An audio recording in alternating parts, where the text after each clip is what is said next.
It is with great pleasure that I welcome you to Comcast and our first virtual TXPO.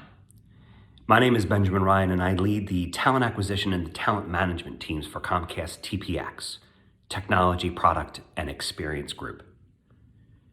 TXPO is a blueprint for introducing top talent to a company that you've always known about.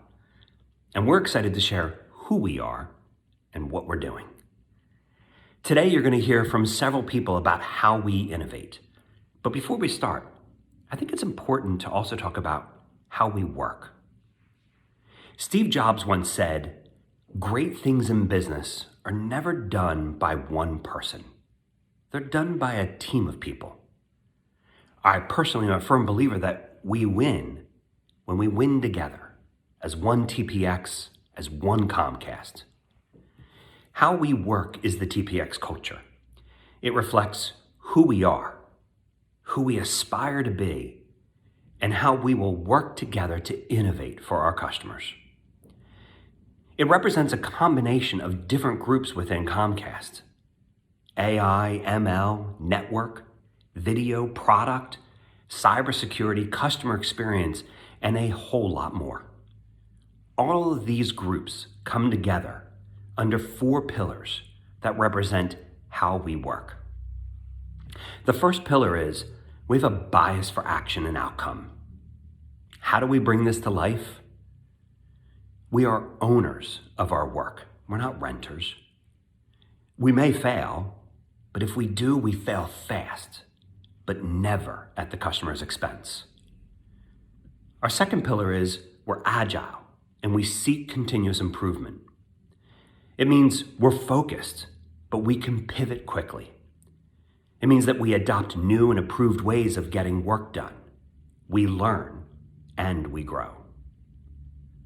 Our third pillar is that we take our work seriously, but never take ourselves too seriously. At Comcast, we respect the balance between work and life. As we work from home, now more than ever, we understand the need of putting family first. We celebrate contributions. We don't celebrate egos. We embrace candor, healthy debate, and feedback. And finally, our fourth pillar. We are passionate about winning together. The best experiences arise from collaboration. We value ideas over titles. We foster an environment where diverse backgrounds and points, they're encouraged. And we are mindful of competition, but we are guided by our customers. I was speaking yesterday with a leader, and we were indirectly talking about the 4 pillars in leadership. And they summed it up pretty easily. We are looking for people who like to innovate, but we are also looking for people who like people. We have a really exciting discussion for you today and lots of topics. You will have the opportunity to hear from a variety of our thought leaders and technology leaders. You're going to explore our Xfinity product suite reel and engage in a Q&A. You're also going to have the opportunity to hear more about Comcast's commitment to DE&I. We believe that a diverse and inclusive company is a more innovative and successful company, which is why we aim to infuse diversity and inclusion and an awareness of our own unconscious bias into all aspects of our culture and our business. In many cases, and this is one, the conversation is the work. But beyond the conversation, you're going to see changes that we're making, the investments that we're making, and how we are committed to a more inclusive Comcast. You're going to have the opportunity to break into 2 tech tracks, engage with a panel discussion where we talk about AI and ML from research to products. You're also going to learn about our connected living and how we're making really easy products and services that empower our customers. In our keynote, you're going to learn about Comcast's journey to open source collaboration and innovation, how our technology journey has shaped our culture, our employees, and our customer experience. Let's shift to our first segment. At Comcast, we see millions of interactions happening every day with our customers. And the need for simple digital solutions has never been more important. And our multi-year investment in digital platforms and capabilities is paying off. At the heart of our digital customer experience is an award-winning platform. It's called Xfinity Assistant, and it is available across all of our products and delivers personalized solutions to each of our customers. It's available 24/7 to answer questions. It's saving our customers their time so they don't have to stop what they are doing to call us. The presentation is going to explore the product vision of the Xfinity Assistant and share how innovation flourishes at Comcast. So let me turn it over to Dan Baker and Sharon Silione to lead you through this discussion. Dan, Sharon? Thank you. This is Dan Baker. Sharon and I are going to do a quick introduction of ourselves and some of our background, what brought us to this point at Comcast. I think many of you are probably looking to join the family at Comcast, and I think our stories are moderately interesting. And so I'll share mine and then hand it off to Sharon. I joined Comcast a little over 8 years ago, and it feels like 8 months. In time, I can't even believe it's been 8 years. Sharon's been here longer, and she'll probably say the same. But I've had the opportunity to work on sort of more of our traditional products, our video platforms, everything except the set-top box, so all of our video websites and mobile apps. And that was really great because we built an entire new platform for distributing video. And meanwhile, while I was there, this customer experience group had spun up because we had made as a company a determination that customer experience needs to be our best product. And some of the colleagues that I'd been working with, including Sharon, had moved over to customer experience, and I kept close ties with them as we were trying to embed customer experience in everything that we were doing. And then at one point, an opportunity came up to work on what at the time was a proof of concept, an idea, a germ of an idea, really. We were working with a small vendor on a proof of concept for our first virtual assistant. And that's what today has become this large project, impactful to the business, and rebranded as the Xfinity Assistant. And it's exciting to see that transformation starting from this essentially small startup to this now fairly large organization that has measurable, meaningful impact on the business. So I'm going to hand it off to Sharon to talk a little bit about her background, and then we'll take you into the Xfinity Assistant platform itself. Great, thanks, Dan. So my name is Sharon Silione. I've been with Comcast over 16 years. Most of that time was spent in the video product development team. The last 5 or so has been in customer experience. And like Dan mentioned, there's been like these few key opportunities during my career where I knew we were on to something transformational. And I've had the privilege of being a part of a couple of them. Our first mobile application, X1, making our customer experience our best product. And there's been so many more. Think about Xfinity Mobile, Comcast Business, Flex. We continue to reinvent ourselves as the marketplace changes and our business evolves. But each one of these has the excitement of a startup, like Dan mentioned. Smaller teams empowered to make a change with a common goal.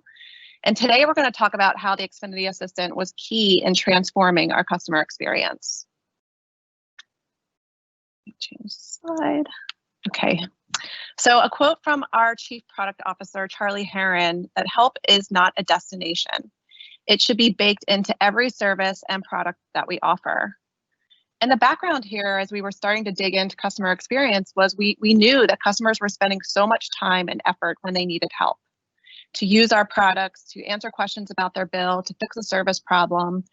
Customers had to go seek it out because it wasn't present when they needed it. It wasn't necessarily proactive. It wasn't necessarily specific to their situation or remember what had been done in the past. And it wasn't the ideal experience that we wanted to deliver. We have these amazing product experiences. These are Emmy Award-winning products that we're so proud of to deliver to our customers. And these become even more important as we're all at home. But we had an opportunity to improve the overall experience to make sure our customers were getting the most out of their products. And how are we going to do this? Well, we want to empower our customers to use and get support for any product that they may interact with, whether that's HSD, whether that's home, whether that's TV. And it shouldn't be something that requires a lot of thoughts, but it's intuitive and available. It should feel easy because it's a consistent and familiar interaction and always a continuation of their journey. It's never a restart, it's never repeating, and it's easy because it seems consistent across our entire product suite. And ultimately, this will build trust and grow our meaningful relationships with our customers. But there's obviously challenges with this, especially in a large company, right? From a customer perspective, in the past, customers may have seen some inconsistencies or repeated steps across our products and customer touch points. From a product experience, we really go deep. We want to create each product experience as an amazing one, right? Which can cause silos across our product suite or inefficiencies that we wanted to get rid of, and making sure that we were connecting the dots across.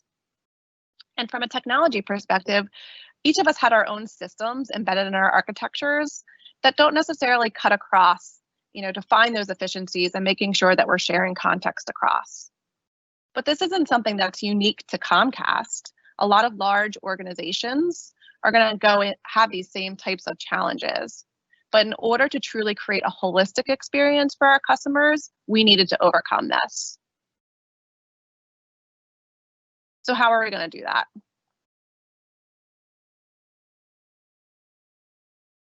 In order to successfully meet the needs of every customer, we must meet the needs of every customer. We must completely meet the needs of each customer, I should say. So that's really important because Comcast is so good at scaling. We scale in the millions for our devices and our services, and we make sure that our network is capable of supporting all of our customers. But how do we focus on that one, right? How are we going to do this so that we automate a solution that's going to take the considerations of a single customer? And we need to put the customer at the center of every interaction. We need to meet them where they are with direct communication channels. And we need to discover what they need with on-demand service, using data and models to determine the best solution for them. And being able to offer the same information and tools that we have and give that directly to our customers to empower them. And we should have an understanding of who they are and where they are in the journey with personalized help, following through from start to finish. This was a vision that we had in mind, and we needed to challenge ourselves in the way that we work and make sure that we approach this opportunity in the right way. So I'm going to pass it over to Dan, and he's going to talk through how this team had actually made that happen. Thank you, Sharon. So if you could go to the next slide, the main point about the Xfinity Assistant, as Sharon brought up, is that it's a singular system that connects a lot of different dots. It connects products to other products, it connects customers to our agents, it connects the company to our customers, and it creates, hopefully a brand that is trusted and loved by all. And makes the lives of our customers easier and our employees as well, because we focus equally on the employee experience as we do on our customer experience to make sure that our agents have the tools they need to help our customers. And as Sharon mentioned, this is kind of like the Xfinity Assistant. You'll see in here, I should have probably started with this, but you'll see in here the IQ platform. That is the umbrella for system that sits on top of the Xfinity Assistant. So the Xfinity Assistant is more of the customer-facing aspect of sort of the virtual agent, if you would, that the customers interact with. But the platform that runs that is called IQ, and it's a nod to the artificial intelligence that's built in to the platform from the very beginning to help power these experiences. And the main key performance indicators that we've always focused on since the beginning are usage and adoption. So getting the Xfinity Assistant more ubiquitously available in our products. So getting it, at a higher level in the product, getting it earlier in the customer's life cycle. So as they're joining Comcast, the Xfinity Assistant's there to welcome them aboard and help them set up their equipment. All of that leads to increased digital adoption and our ability to then help them in the future using the Xfinity Assistant. The other KPI was efficacy. So how well are we doing at solving customers' problems? There's a large product suite like ours and a large customer base such as Comcast. There's going to be no shortage of kinds of questions that customers ask. We call those intents. So what is the customer's intent? And our ability to understand and solve for those intents is critical for us to be successful with the Xfinity Assistant and the overall IQ platform. And then finally, coverage. Coverage is, we talk about coverage as in the broader the questions that we answer for customers, the better. So we might be really good at answering questions about internet troubleshooting. And if we went really deep on that, we would have high efficacy, but we wouldn't have coverage. We wouldn't be able to answer, in addition to that, questions about Xfinity Mobile, for example. So we try to hit on all three of those KPIs by getting the Xfinity Assistant available ubiquitously across all of our products, having the capabilities that are needed to solve customers' problems, and having the input from the product teams and the subject matter experts across Comcast to be able to create the coverage that we need to be able to have a breadth of answers for each of these customers. And what you see on the screen are some of the examples of some of the skills that we have within the Xfinity Assistant, such as notifications in the product. We have the Xfinity Assistant available, not only in the products themselves, but also via SMS. So you can text to our short code 266278. If you're a Comcast customer and that's a verified mobile number that you're texting from, it will respond and know who you are, and you can interact with it just as you would with texting with a human agent. And even if you need to, it can hand you off to a human agent if it's unable to solve your problem. And at a very high rate, we are actually able to solve customers' problems, and that's crept up pretty quickly. We actually have a dedicated team now that's focused on increasing efficacy, a CX automated operations team, which is tasked with looking deep into each of these experiences that we've created and making sure that they're doing the best job possible to solve the customer's problems. And we measure that as, customers who use the Xfinity Assistant and then don't need to contact us via any other method for the following 7 days. If you could switch to the next slide, please, Sharon. There's kind of 4 modes of operating within the Xfinity Assistant and 4 ways that we look at it. Proactive is the ideal situation. Customers, first of all, don't want to ever have a problem. If they do have a problem, ideally it's fixed before they even know it. And that's us being proactive. So we have massive product telemetry running in the background that is always monitoring customers' devices, doing automatic reboots, notifying technicians that there might be a problem. If a customer's equipment is at the end of its life, we'll notify them about swap opportunities, and we try to be proactive. We've expanded this more recently into cameras offline if you're an Xfinity Home customer, or modem offline if you're an internet customer, to let customers know that their services appear to be impacted, and we send them typically a text message if it's not something we can fix on the back end. And barring that, so proactive is ideal. We try to do as much of that as we can. And then for customers who launch the Xfinity Assistant, and again, the Xfinity Assistant's available in most of our mobile apps and on our X1 set-top box and via SMS. When they launch the Xfinity Assistant, we typically will have predictive cards available for them that will suggest potentially why they are there to visit us. So if their bill is coming up, it might say, you have a bill due, or even worse, you have a bill past due and your service is set to be disconnected. That's a high value alert. If you're in an outage, if you might need to reboot your gateway or your set-top box to get better service, if we've noticed errors in our product telemetry, we'll have a prediction for you, and that's driven largely, the majority of them are driven off of machine learning and applied from our applied AI team, which I think you might be hearing from later. And they create models to predict what issues customers are going to have and what the best fix action is to solve those. And then we monitor those in real time to make sure that the efficacy is up there. And then sometimes customers come in with a question that we had no way to anticipate. They might have seen a charge on their bill that they weren't expecting, or they're going to be moving, or they want to downgrade service or add a new premium channel. And in that case, it's sort of an interactive mode. They can type in using natural language a question to the Xfinity Assistant. They don't have to know any special lingo. They can use terms like clicker instead of remote control, and we understand what that means, because natural language processing or natural language understanding is also part of our applied AI group, and it's what powers our award-winning voice remote on the X1 set-top box. And we use that same technology to map what customers say to the capabilities that we have within the Xfinity Assistant, and get the customer to the right place in order to have interactive troubleshooting flow with them.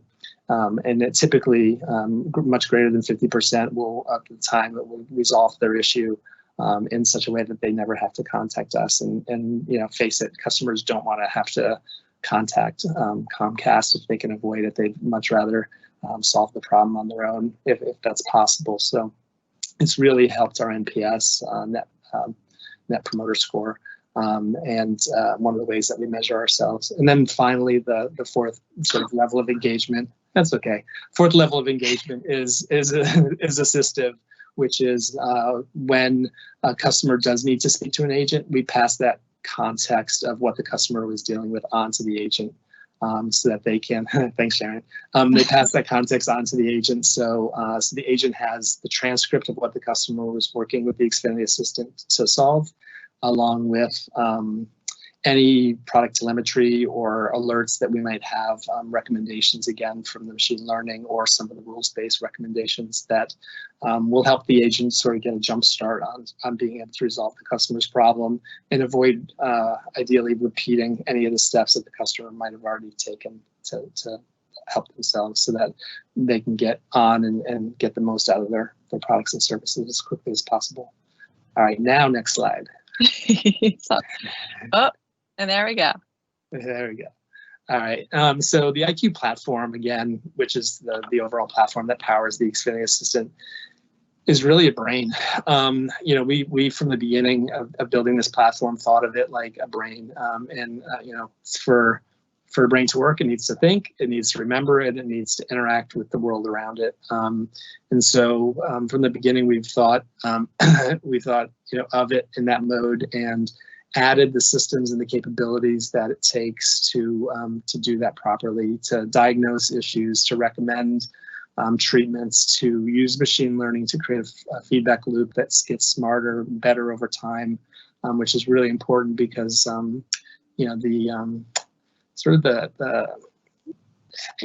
roll the tape forwards 3 to 5 years. There starts to be a limit at which humans can, comprehend the amount of data that's coming into us. So we've got massive amounts of telemetry on our products, on our network, and it becomes more challenging for any individual humans, agents. I talk about humans, but really agents or technicians to look at that data and understand like everything that could be actually happening with that customer service. And so machine learning being applied to that big data is really critical, and creating the feedback loop to know what's working and when allows us to get to the more specific problem, really to scale to one, as Sharon put it, to get the solution that's going to solve that customer's problem, that particular instance, and not the lowest common denominator solution, which we might have offered in the past, which was typically unplug your device, wait 10 seconds, plug it back in. That still works a lot of the time, oddly, but we're getting better because sometimes there's something that's less invasive that we can do to solve the problem. And then remembering, so we enroll customers in journeys when they are trying to solve internet problems or a number of or video problems, for example. We'll enroll them in a journey that says, the customers expressed a concern about their internet speed, so they're now enrolled in the journey. We make a recommendation around, based on machine learning, what we think would be the correct action for us to take on their behalf, or for them to take if we're not able to access their hardware through our network, if it has no connectivity, for example. And then we close the loop with that customer. And this is one of the really nice parts of the platform, and one of the game-changing things that we've been doing is, and it seems simple, but it's being able to close the loop, being able to follow up with the customer after we've done one of these actions, such as a gateway restart or something, and ask the customer directly, did this resolve your issue, yes or no? If they say yes, we're like, great, we're here 24/7, glad we could help. If they say no, we say, sorry to hear that, let's get you to an agent. We get them to one of our agents, and we pass that context on, so the agent's able to take it from there. And perhaps it requires a technician. Maybe there's something wrong with the line. Maybe they need to swap out their devices or something like that. That at this point only the agent can handle. And then the interactions, the way that we engage with the customer is really a two-way dialogue. And we've Charlie Heron, our Chief Customer and Product Officer now, has often said that we want to have meaningful relationships with our customers, and meaningful relationships are often about communication. But at our scale, it's really expensive to have like real conversations between customers and agents. It costs dollars to actually have human-to-human conversations. We have plenty of retail stores where we've got representatives who are happy to tell you about our products, but at our scale, we could also, great, my doorbell rings, but I'll ignore it. Knew that'd happen. So at our scale, we can have digital dialogues with our customers where we have, using natural language, we're able to have these digital dialogues where we give them important information at the time they need it. For example, your order was received, your order has shipped, here's your tracking number, your order was delivered, it was left on the back porch. I mean, those are really critical moments, and customers can also reply to those messages via SMS, and we understand the context of that outbound message and are able to continue with them and really have a holistic experience with that customer, which is wonderful and unique. Next slide, please, Sharon.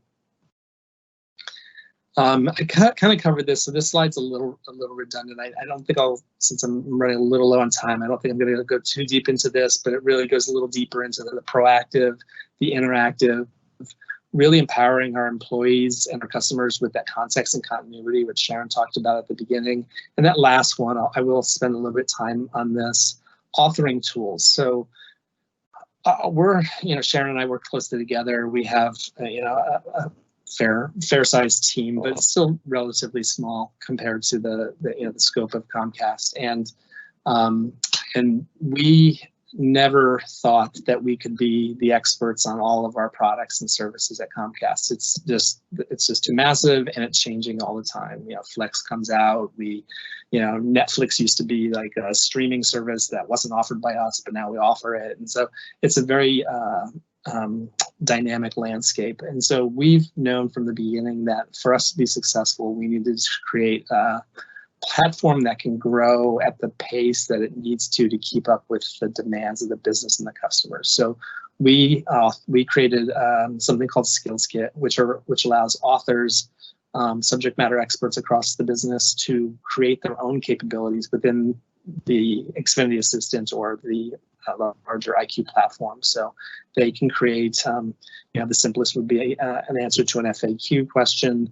Something more dynamic might be, scheduling an appointment for a self-install, for a professional install or something like that. But all of these capabilities now that we author and everything that the Xfinity Assistant can do can be authored through this nice user interface that allows us to create new content and to measure and monitor the performance of that content. So as I mentioned earlier, we've got this CX automated operations team. That's really where they live for the most part in the Skills Kit. And they're able to create content much more quickly than we ever could before. And it's been great. It's lived up to all of our hopes. Side note, we tried once before in the early days to create a Skills Kit. We failed. It was hard. We redoubled. We didn't give up.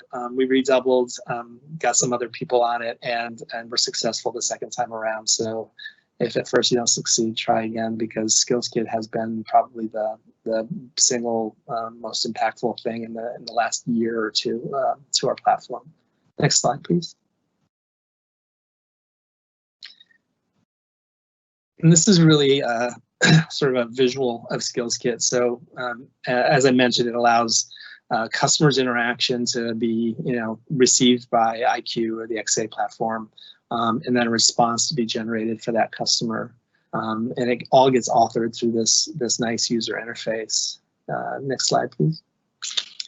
Before SkillsKit, it was a lot more complicated. We had logs in a service called Kibana. We had customer support tickets. We had 6 or more different product teams that we had to work with. We had developers across all of those teams. And then in order for us to generate new content, we had to go through an authoring process and publishing of that content that had to all go out. And it all needs to be coordinated and governance on top of it. And it was really complicated. And if you go to the next slide. Now, with SkillsKit, we're able to more quickly discover the needs of our customers. We can open it up to product leads and subject matter experts who then author that content and monitor the performance of it. The feedback loop back into the system allows for real-time monitoring and then actionable data and insights, which that team meets probably daily, but we as a larger group meet weekly to look at insights. That meeting was a little bit earlier today, and they're constantly improving the efficacy, expanding the coverage, and of course, usage and adoption. As I mentioned, the Xfinity Assistant's now pretty much ubiquitously available across our product line. And so that is the end of the presentation. Now we're going to go to some Q&A. I was speaking, so I didn't see any of the questions that were coming in, but I understand there are some. If you want to take the beginning. Yeah, if you can hear me. Can you hear me, Dan? Okay, good. Yep. So the first question was, how do you foresee the new Xfinity Assistant affecting employment within Comcast, more of the frontline teams? And just, while I was thinking about that as you were talking, I think there's 2 opportunities there. One is we're trying to empower our agents with what's happened to the customer outside of their conversation, right? So if they've tried to troubleshoot online, we want to make sure that the agent knows that so that they can pick up those steps where they left off, and the customer doesn't have to come in and tell the agent the whole story again, and they need to start from scratch and waste more of the customer's time. So just like we're empowering our customers with these solutions that are based on data, that are based on ML models, we want to give those same solutions to our agents so that they're able to quickly get through to the right solution, the right step. I'll say that the other thing about that is that, we've actually leveraged our agents to help build out content. These are the people who have been at the forefront of answering customers' questions for years and years, and they know that the language that the customers speak to them in, and we want to make sure that we understand that and then can apply that to the conversations that we have within the Xfinity Assistant.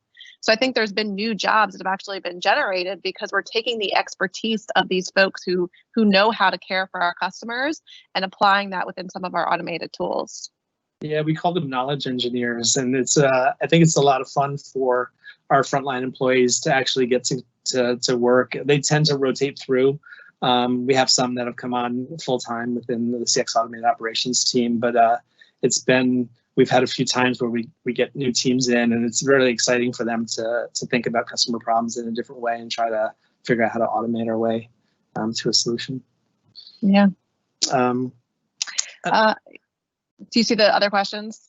Yeah, I do now. How are you aggregating all of that data and exploring it for telemetry so quickly? Have you built the visibility, or are you using commercial solutions? We have, for the most part, we've built everything in-house. We use, Amazon Web Services for S3 buckets and Teletran and other logging systems, but all of the analytics tools have to be pretty bespoke because the platform, again, we're using our in-house natural language processing, the SDK or software development kit that is the Xfinity Assistant that then gets embedded in our products is built in-house. So all of this is built with our engineers. We all typically are in the same building. Unfortunately, with COVID, we're a little more dispersed now, but Comcast is a blessing in that our designers, our engineers, our product people, our our QA, they all we're all typically in the same building or next building if at worst. But that's a real luxury. We're not having to work across many time zones. So yeah, so we're analyzing this data. We have data scientists. Most of the data scientists, engineers are based out of DC. The product team is based in Philadelphia for the most part, and they are using their tools to look for patterns in this data and create models that predict future behavior and how we can best come up with solutions.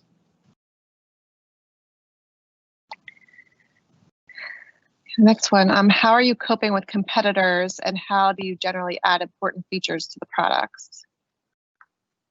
That's a broad question. I don't know if it's specific to Xfinity Assistant or just all of our products.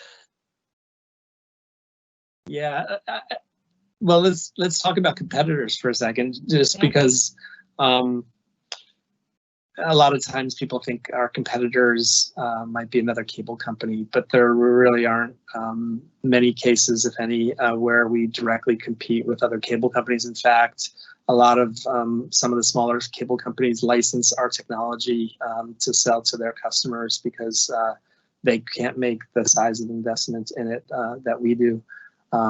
You might call like DirecTV a competitor.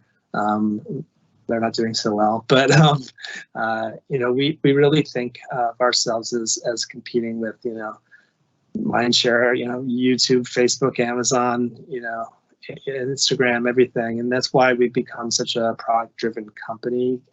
And our leadership has always had the eye on the future and making sure that, like with our video platform, we have Flex now, which is cord cutting is a real thing. It hasn't impacted Comcast as much as some other companies, but an expensive package of video lineup where customers could get Netflix for $10, $15, now it's like $18 a month. Now you can get Flex. It comes free with your HSD, with your internet, subscription, and you can watch Netflix directly using our voice remote and our guide, and it aggregates all of that content together so it's seamless. And then the Xfinity Assistant is part of that as well. So if you run into a problem, the Xfinity Assistant is right there on the set-top box, able to help you resolve it. So it's a different competitive landscape than it was just years ago, and I think the company's done a really good job of keeping up with those changes. All right, our last question here. I know we only have 2 minutes left. What do you predict will happen in the next 5 to 10 years with respect to the evolution of CX technology? That's a biggie too. A lot. I know. We've got so much opportunity. I mean, I feel like we're just scratching the surface on being able to take all of our data and really make predictions for customers.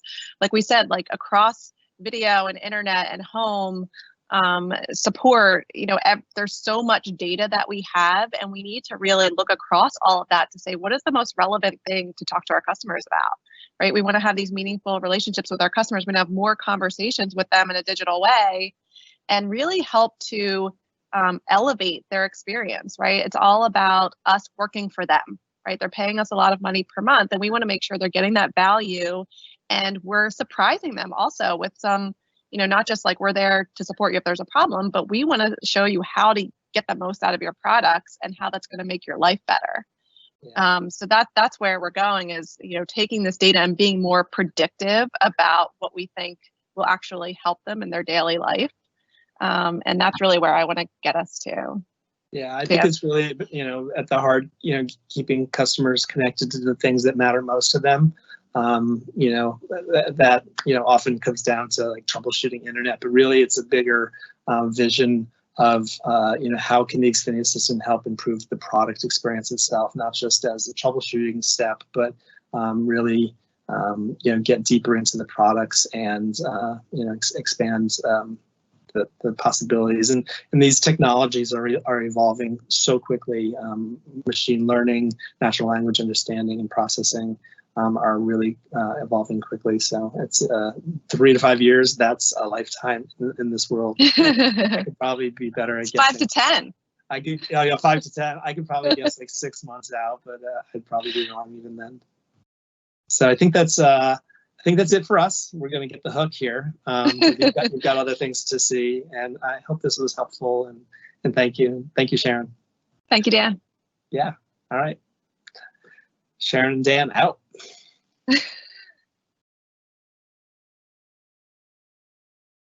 With Xfinity, Comcast delivers the best in internet, TV, voice, mobile, and connected home, all working together to give customers instant access to the things that matter most.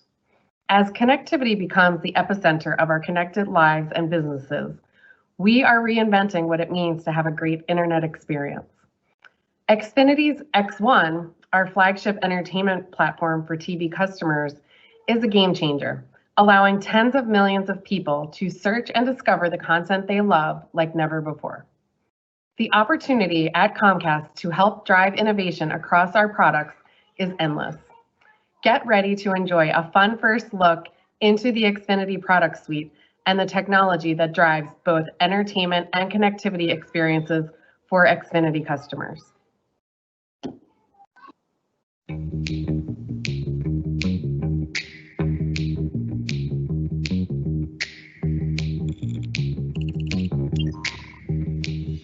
Hi everyone, my name is Eve Hippolyte and I'm a storyteller from Comcast Product Experience Team. Today, I'm here to show you some really awesome Xfinity products that drive both our entertainment and connectivity businesses. We'll cover the technology that's behind the scenes and hopefully inspire you along the way. Before we dive into the products, let's think back 20 years ago. There was probably one thing in your house connected to the internet. A bulky desktop computer that shared the same connection as your home phone. Today, by comparison, many devices now share that same connection. Laptops, phones, tablets, thermostats, TVs, speakers, lights, and maybe even your refrigerator, all connected by Wi-Fi. It's a very different world with new demands that our software and hardware is developed to support. One key ingredient that allows our engineers and developers to rapidly innovate is the software bundle that powers many of our products. Reference Design Kit, also known as RDK. This is what our products are built on. It's an open source platform that supports many devices today. Due to the communal nature of open source, RDK is constantly being improved to stay on the cutting edge, which in turn allows our products to do the same. If you want more information about RDK, be sure to check out RDK Central for some great resources and background. Now, let's see our products come to life. Starting with our broadband experience, xFi. At Comcast, we design and develop virtually all of our products in-house. Our teams have created simple, smart, and elegant design standards that can be found across all of our devices and platforms. Many of our Xfinity products have been recognized by the global design community, including the International Red Dot Design Awards. Speaking of awards, meet the beautiful Xfinity Advanced Gateway, a 2020 Red Dot Design winner. Also, the heart of the xFi broadband experience in the home. It's both a modem and a Wi-Fi router, and it's powered by the broadband version of RDK. The Xfinity Advanced Gateway is thoughtfully designed to fit into our customers' homes and lives. Built for high performance, this gateway is one of the industry's first Wi-Fi 6 certified devices, capable of delivering true multi-gigabit speeds. Here's a look inside of what makes Comcast best-in-class in-home Wi-Fi coverage possible. The Xfinity Advanced Gateway includes 4 simultaneous dual-band antennas that support both 2.4 gigahertz and 5 gigahertz bands. It's built for speed and has a dedicated Ethernet port to support wired speeds greater than 2 gigabits per second. This gateway also delivers exceptionally lower latency. Imagine how that can elevate the cloud and online gaming experiences, or 4K video streaming, VR, AR, especially as these applications increasingly become more mainstream. In addition to all of that, it has built-in Bluetooth LE and Zigbee radios capable of connecting to virtually any IoT device. For those with dead spots in the home, due to construction materials or not being able to place the gateway in the most optimized areas of the house, we offer XFi pods, which work seamlessly with our XFi gateways. Creates a Wi-Fi mesh network, helps deliver consistent coverage, and automatically adapts when Wi-Fi conditions change, such as taking your smartphone from one side of the room to the other. To allow customers to personalize their broadband experience, Comcast has developed a great app to manage this hardware, the XFi app.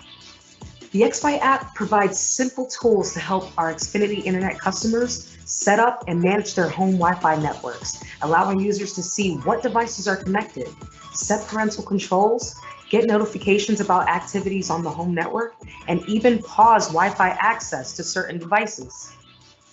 Let's see how this works and dive into the mobile app experience. Here at first glance, on the overview page, we let users know their gateway and pods are online and that their network is secure. If the user has concerns about their Wi-Fi, they can select View Network Details, which takes them to the Connect section where they can learn more about their home network and the devices connected. In this section, users can also easily edit their Wi-Fi name and password information. No more having to call customer care just to change that. You can easily do that here. Broadband is at the center of our relationship with customers, and it's important for us to keep them connected and protected. XFi Advanced Security delivers a smarter, more personalized security solution for customers' home networks. So how does XFi Advanced Security work, and what are the benefits? The platform uses technology such as Cujo AI and machine learning to monitor and analyze Wi-Fi traffic in the home. It also provides an additional layer of protection by delivering these key features: preventing users from accidentally accessing malicious sites, blocking remote access to smart devices from unknown sources or dangerous sources, monitoring activities in real time to detect when devices are behaving in unusual ways that can indicate a network threat. Included when customers lease an Xfinity gateway, XFi Advanced Security protects all of your connected devices for added peace of mind.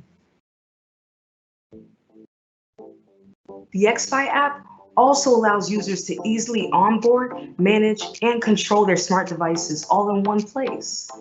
In the Home section, users can easily identify what smart devices are compatible with XFi, link them, and then begin controlling and managing those experiences within the app. For customers who subscribe to Xfinity Home, they can easily link their cameras to XFi for easy access. Once the cameras are online, users can easily monitor them and hear what's going on with one-way audio, as well as view the motion events, and even filter the motion events by people, vehicles, and pets. When customers have questions about their Xfinity products or services, they can just chat with the Xfinity Assistant to get help online 24/7. It's accessible from the chat bubble in the top right-hand corner of the overview page. Let's jump right in and interact with the Xfinity Assistant. The Xfinity Assistant is a virtual agent that uses artificial intelligence, machine learning, and natural language understanding to deliver informed, personalized customer service solutions. Let's say I want to onboard a new device. I can simply type that into the text field here, and then I'm presented with a solution where I can watch a video on how to activate. Whether you're having issues with your Wi-Fi or just want to learn more about your Xfinity products, this is one of the best ways to find answers. Xfinity Assistant is also available on our .com site, as well as our Xfinity video experience, which we'll take a look at a little later. As you can see, we've worked really hard to provide amazing broadband products that our customers love. On the entertainment side, we've also developed some really cool experiences that make TV fun and engaging. Let's dive into our premium video product called X1.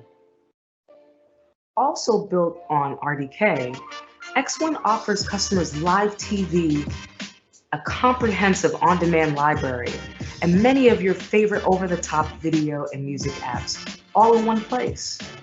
Most of X1's experiences are delivered from the cloud, allowing feature improvements to be provided to customers quickly and often. Let me introduce you to the hardware that delivers the X1 experience today. This is the beautiful X1 cable box, the primary set-top box that drives the X1 video experience. It shares the same design standards as our broadband hardware, and it's also 4K, HDR, and Dolby Atmos capable. In addition, it supports Bluetooth. To complement the X1 cable box, we have our wireless streaming box, the XI6. Used as a companion box for additional rooms, this wireless device is capable of delivering 4K, Dolby Vision, HDR, and Dolby Atmos experiences in the home, and it's also Bluetooth enabled. Now that we've covered the video hardware, let's jump right into the user experience. Starting with live TV. Customers still value live TV. It's the place to go for sports and network premieres as they happen. We've also elevated how live TV can be discovered and watched. Users have the option to filter the guide and also restart programming that's already airing. Jumping into the saved menu, this is our personalized hub for customers. A few things to highlight here is the DVR experience. First, DVR recordings are no longer stored on the cable box. They're kept in the cloud. This means you can easily access your recordings from any set-top box in the home. All right, now let's take a moment to explore our Xfinity On Demand section. On Demand allows users to access our deep library of content. Because the Xfinity video experience is cloud-based, users can stream thousands of shows and movies and watch it anywhere on any device and with our Xfinity Stream app. The Xfinity Stream app is included with any Xfinity video service. Our Stream app also gives users the ability to stream loads of content, set and download recordings for offline viewing, and simply enjoy the X1 experience on the go. In the last few years, there's been an explosion of content and a growing number of platforms and services for consumption. It's almost created a paradox of choice for consumers. There's all this great content available, but where can they watch it? And how do they find it? We actually have a team of in-house editors who are experts in genres like TV, sports, news, music, kids, and they curate awesome collection pages that foster engagement and content discovery, ultimately helping customers find programming they may not have known about. Let me show you a few of my absolute favorite collection pages. All right, this collection page is for the ultimate Marvel superfan. Simply say Marvel into the voice remote and it takes you to the Marvel Universe collection page. Now, if I scroll down here, you can see how each row is editorialized. And what's really awesome about this is if you're a real fan, you know what Infinity Stone was shown in what movie. So if I were to select Power, you know that it's Guardians of the Galaxy. And it's pretty neat how it actually deep links you to that movie. I got one more for you. 90s stuff. Now this one's pretty unique because if I were to select the Steve Urkel tile, changes to Stefan. Artificial intelligence is a big component of what makes X1 fun and engaging. And much of it is leveraged when you use the voice remote. Comcast developed an award-winning voice platform that leverages artificial intelligence and natural language processing to deliver advanced, precise, and relevant search results through voice navigation. Show me kids' movies I haven't seen. After parsing out the speech to text, our natural language processor sees the word show and realizes it needs the browser service. The word me tells it needs personalized information. Then it adds price, genre, and content filters to create a dynamic query to the X1 search engine. Leveraging the metadata of each content asset allows us to do some incredible voice command searches. For example, "You're killing me, Smalls." Anybody? Yeah, you guessed it, Sandlot. Wait, I got one better for you. Show me the This Is Us episode when Kevin has a movie premiere. So X1 is actually designed to enable users to discover content through deep metadata searches. Pulls from the metadata information that we have from the show or movie, whether it be the episode title, the program details or description, and even the closed captioning track. With this information, we're able to take the user exactly to the content that they want to watch. AI has also enabled Comcast to enhance live TV with interactivity. Let's take a look at a few features our customers love that are driven by AI. Xfinity X1 is the ultimate sports companion for any fan. From live coverage to stats and full event replays, it's easier than ever to stay connected to all of your favorite sports and teams. Track the latest scores and tune to a game using the Xfinity Sports Zone app. Say Sports app into the Xfinity voice remote to launch the enhanced content panel on the right-hand side. The Sports Zone app takes real-time sports info and statistics and presents it back to the customer in a meaningful way, all right on the television screen. We're also starting to make sports knowledge easily and quickly accessible with the voice remote. When do the Phillies play? As you can see, X1 displays the Phillies schedule and it gives me pivot buttons where I can get even more information about news and highlights, standings, and leaders. X1 goes beyond video. It allows users to stay informed, current, and in control by integrating Xfinity services such as Xfi, Xfinity Home, and Xfinity Assistant. Not only can users easily manage their home network right on their television screen with the Xfi app, they can also view their cameras and control their third-party smart home devices already integrated into the service. Users can access account information, pay their bill, or maybe get some questions answered using the Xfinity Assistant. Many of these are all easily accessible with the voice remote. With all the rich entertainment experiences Xfinity offers, we also work to make sure that people of all abilities are able to participate. At Comcast, we design product to be accessible from the start. We want to create an inclusive experience for all of our customers and employees. Our Xfinity video products are designed with built-in accessibility features to support those with hearing disabilities, with our enhanced caption options and Bluetooth, as well as visual disabilities with video description and voice guidance options. Here on-screen text and options spoken aloud to help you navigate. We deliver innovative solutions that meet the customer where they are in terms of controlling our entertainment platforms, our smart home experiences, as well as the services that we offer. June 17, 2019, we introduced the Xfinity Adaptive Remote, which is the web-based version of our Xfinity voice remote. It was developed to help those with physical disabilities navigate and control the Xfinity video experience with their existing assistive technology. Here's an example of different types of assistive technology that works seamlessly with the adaptive remote. Let's watch a short clip of me using eye tracking technology to navigate the Xfinity adaptive remote.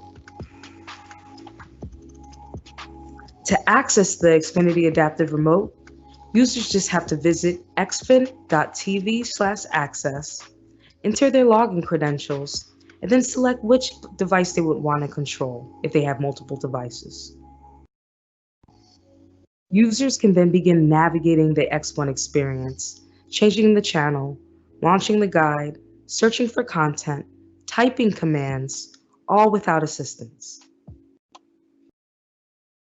Comcast is making a positive impact on the lives of millions of customers by making its products and services more accessible, opening new doors to independence for people with disabilities. At the end of the day, disability isn't the lack of ability, but the lack of a solution. And when you build inclusive products, you build a better product experience for everyone. Today, We explored how we keep our customers entertained and enable them to connect with what matters. XFi, our broadband solution, helps meet customers' connected needs of today and tomorrow. X1 provides an all-in-one entertainment operating system that makes content discovery easy, fun, and accessible.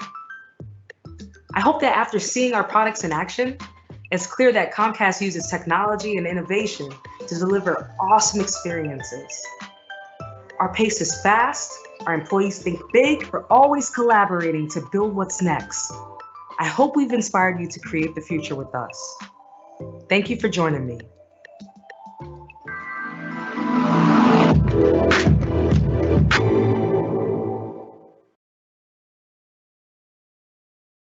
We knew that a diverse, equitable, and inclusive company is a more innovative and successful one. This is why we embrace cultural diversity, cognitive diversity, and diversity consciousness throughout every aspect of our business. From the people who power our teams, to the products we create, the stories we tell, and the organizations we support. We believe in fostering a better and more accepting workplace and a world where everyone has an opportunity to succeed. Listen now to some of my incredibly talented and driven peers that have not only been great engineering leaders at Comcast, but also amazing diversity, equity, and inclusion advocates and champions.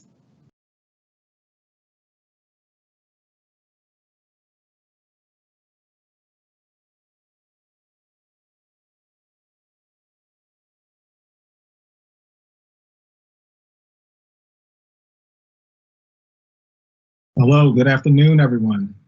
Thank you for joining us for the TXPO DEI Fireside Chat.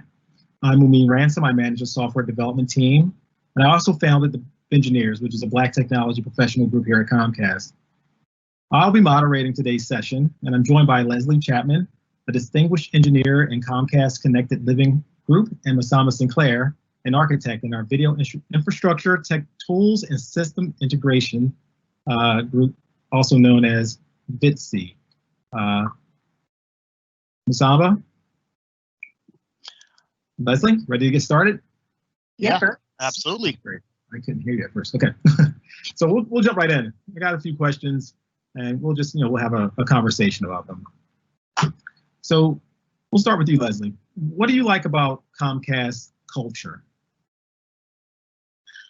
Oh boy. All right. Well, let me start by saying that I've been with Comcast for 14 years. So that in and of itself should speak volumes of that I like Comcast and I like being a Comcaster. And what's really great is seeing your face, Mumin, and seeing Masamba today, because the other thing that I really love about our culture is the friendships that I've made over the years. And this is certainly not the first time the three of us have chatted. That's right. And even as I watched the presentations that happened earlier today, the number of products that were mentioned that I've worked on over the past 14 years and how exciting all of them are. And so our previous presenters really covered how exciting our products are to work on. But it's kind of like the best of both worlds. I love what I work on and the people that I get to work on them with. And, I really do feel like I have made very deep and meaningful friendships, and you just can't ask for anything better than that. I agree. Comcast is a great place. How about you, Masamba? I definitely want to echo a lot of the things that Leslie has said. I have been with the company for a little over 10 years now. It's going to be 11 coming up soon. And the people that I've met here has been absolutely fantastic people. I definitely want to, repeat the sense of pride. When you see a product launched and you see customers using a product, you hear customer feedback, knowing that it's something that you worked on and you can see the tangible fruit of your effort when you have worked on it is a fantastic feeling. And it's one that in some other jobs that I've had, I didn't really get that feeling, but here it's sort of a badge of pride that I wear. Thank you. I want to add a little bit. Definitely love working on all these great products. I think that I want to add that the culture of Comcast around our inclusive environment and a lot of the entrepreneurialism that's really encouraged here helps to set the stage for a lot of the products that we create, like Xfinity Mobile, the voice remote, and for these organizations that have come to be an optimal space for us, like tech women and engineers, and they can only exist because of the type of culture that we have here at Comcast. So that's something I appreciate about the environment here. We'll go on to the next question. So we all have been impacted by a lot of things this year. Two things that stand out are COVID and Black Lives Matter, and a lot of the unrest that happened around both of those events. How do you feel about Comcast's response? If you don't mind, I'd like to lean in just first.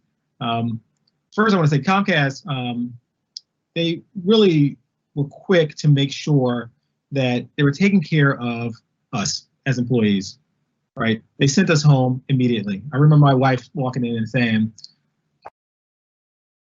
the kids are gonna be out of school. And I was like, well, my job just told me we're not coming back.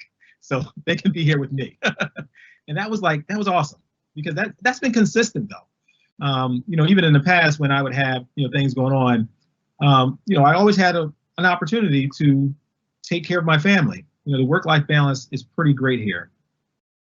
Another thing that Comcast did around COVID, the next part was our customers. How do we take care of them? Our customers still needed reliable services, and they had to change the way that they lived and worked. So we had to make sure that we changed the way that we delivered our service. And the response there was phenomenal. We changed the way that we made sure we were given more bandwidth, and we were opening up different ways for our customers to connect and stay connected. And we also looked at customers' problems in a different way. We wanted to be able to keep customers online, so we created new products and really fast-tracked a lot of our customer experience digital products to make sure that we can service those customers and bring them online or persist their service during any issues. And I think the last thing was that was for the COVID. On the Black Lives Matter, I remember a lot of people reaching out, not just my friends and coworkers, but other friends and coworkers that are leaders in the company, to find out how we're doing, how am I doing personally, and how that affected me. And I really appreciated that. They also looked to us to help to try to find answers for the problems that are going on, and really in the sphere of our influence. So they asked us, how can we help to create those the roadmap or the objectives that we can come up with to help to create better equity in the technology community. And I want to say that I'm really thankful for that happening, and I'm glad that I'm at a company that would reach out and ask how I'm feeling and what can we do about it. Sorry, I took a lot of time there. Any one of you, please step right in. Osama, you're on mute. Sorry about that. I'll go first. This year has been challenging. This is something that none of us have seen in our lifetime. It hasn't been since 1918 that we've dealt with a global pandemic on the scale of what we're going through now. And one of the things that I think we sort of knew in the beginning didn't really manifest itself until later on in the summer was that the idea of going to school is something that's going to rapidly change. The way people are educated, the way people attend conferences, attend lectures, it's all going to change. It's not a case of going outside and getting on the school bus and going to school. All of this will be done virtually. And one of the most important things in order to get our educational system really back on track is being able to allow students to attend virtually. And I think that one of the things that Comcast has done, I know Mumin touched on it, was increasing the bandwidth, increasing the availability of our internet services in many different communities, and seeing our company step up and take care of that, I think was it was something that was really good to see, something that made me feel happy to be part of this company in terms of what we've done in response to COVID. With respect to the Black Lives Matter movement, what we've seen this year is also something that we have not seen for a long time. It's been 6 decades since we've seen the amount of protests, the amount of anger in this country because of a lot of the issues that boil down to race. There is the Black Lives Matter movement, and a lot of the beliefs that are there, a lot of the goals are things that Comcast has stressed. We had a diversity and an inclusion day where we canceled all of our meetings. We were able to bring somebody in and speak to a lot of the questions people had, and a lot of the issues that were sort of bubbling up underneath the surface. And I think that was one of the great things that we did in response to this. Thank you, Ms. Samba. Leslie? Just echoing everything you guys said, Comcast's dedication to work-life balance has always been there, and it's really stepped up. And as an employee, I genuinely feel that the company cares about us and our well-being far before if I can get an extra 2 hours of work done today. And that facilitates my being able to rest and take the time I need to do a good job tomorrow. One thing that I look back on and kind of chuckle about in retrospect is when murmurings of COVID first began, it almost seemed like overnight there was hand sanitizer put in every single conference room at the Comcast Center. I promise we didn't buy it all. We are not the reason there was a hand sanitizer shortage. This was before everybody started going nuts, but it just goes to show how much Comcast had their finger on the pulse of things, even before I think a lot of us internalized what was going on. I know like at the point when this hand sanitizer showed up, I was still a little like, oh, I don't know if this is going to be as awful as some people say, or is not so awful as some people say. But from the gate, it was clear that they were going to do everything in their power to ensure our health and safety. And to Black Lives Matter, I'll share a personal experience, and that's that, I'm sure we probably have people watching today that are from all different areas. Philadelphia got very tense for a while. I live in South Philadelphia, and I was starting to just feel alone and scared and not supported, I guess. And that was over the weekend when everything started happening. And I remember feeling this immense sense of dread going into Monday morning and going back to work and wondering what's it going to be like. Because in my personal life, I didn't feel supported. And I didn't feel like a lot of people were asking me, how am I? And I was so overwhelmed with joy that Monday coming into the office, and it was like, it felt like a big hug. Like every single coworker made a point to take time to just, not try, but just ask, how you doing? If you need anything, let me know. And that goes from my peers all the way up to senior leadership. And instead of work being an extra stressor, it became a safe place to try to a little bit forget about what was going on, or look around and see like, these are the people that want to make the world a better place. And so in that time of stress, I was just really grateful to have everybody here, including you two. I agree. It was definitely a relief to see that people, were acknowledging the pain, acknowledging the moment, and acknowledging, how I felt about it. And I'm sure you two, got the same feeling from a lot of your coworkers. Thank you for that. I got another question, if we can move on. On a lighter side, what's some of the best projects that you worked on here at Comcast, and why? Why don't we start with you, Leslie?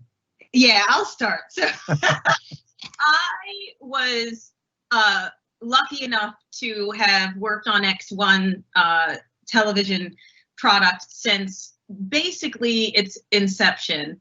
And that was so cool. It was so cool. Back to the how we work pillars that were mentioned at the beginning. I remember it being a product that we weren't even sure was going to be successful, to when we all went as a team to celebrate when we had our 1 millionth customer, to when we all went to celebrate as a team when we had our 30 millionth customer. And it's the celebrations with the rest of the team that I often reflect on the most. And, were there arguments along the way sometimes? Sure. But we got there, and all of the different perspectives that we brought to the table are what helped us build a product that has surpassed now 30 million people and became the building block for Flex. And one of the other reasons I think it was one of the coolest things I've ever worked on, well, two more reasons very quickly. One, it was one of the first pieces of software that I built that I could totally explain to my parents what I was building. Because before I came to Comcast, I did embedded driver design, which my parents never understood what I did for a living.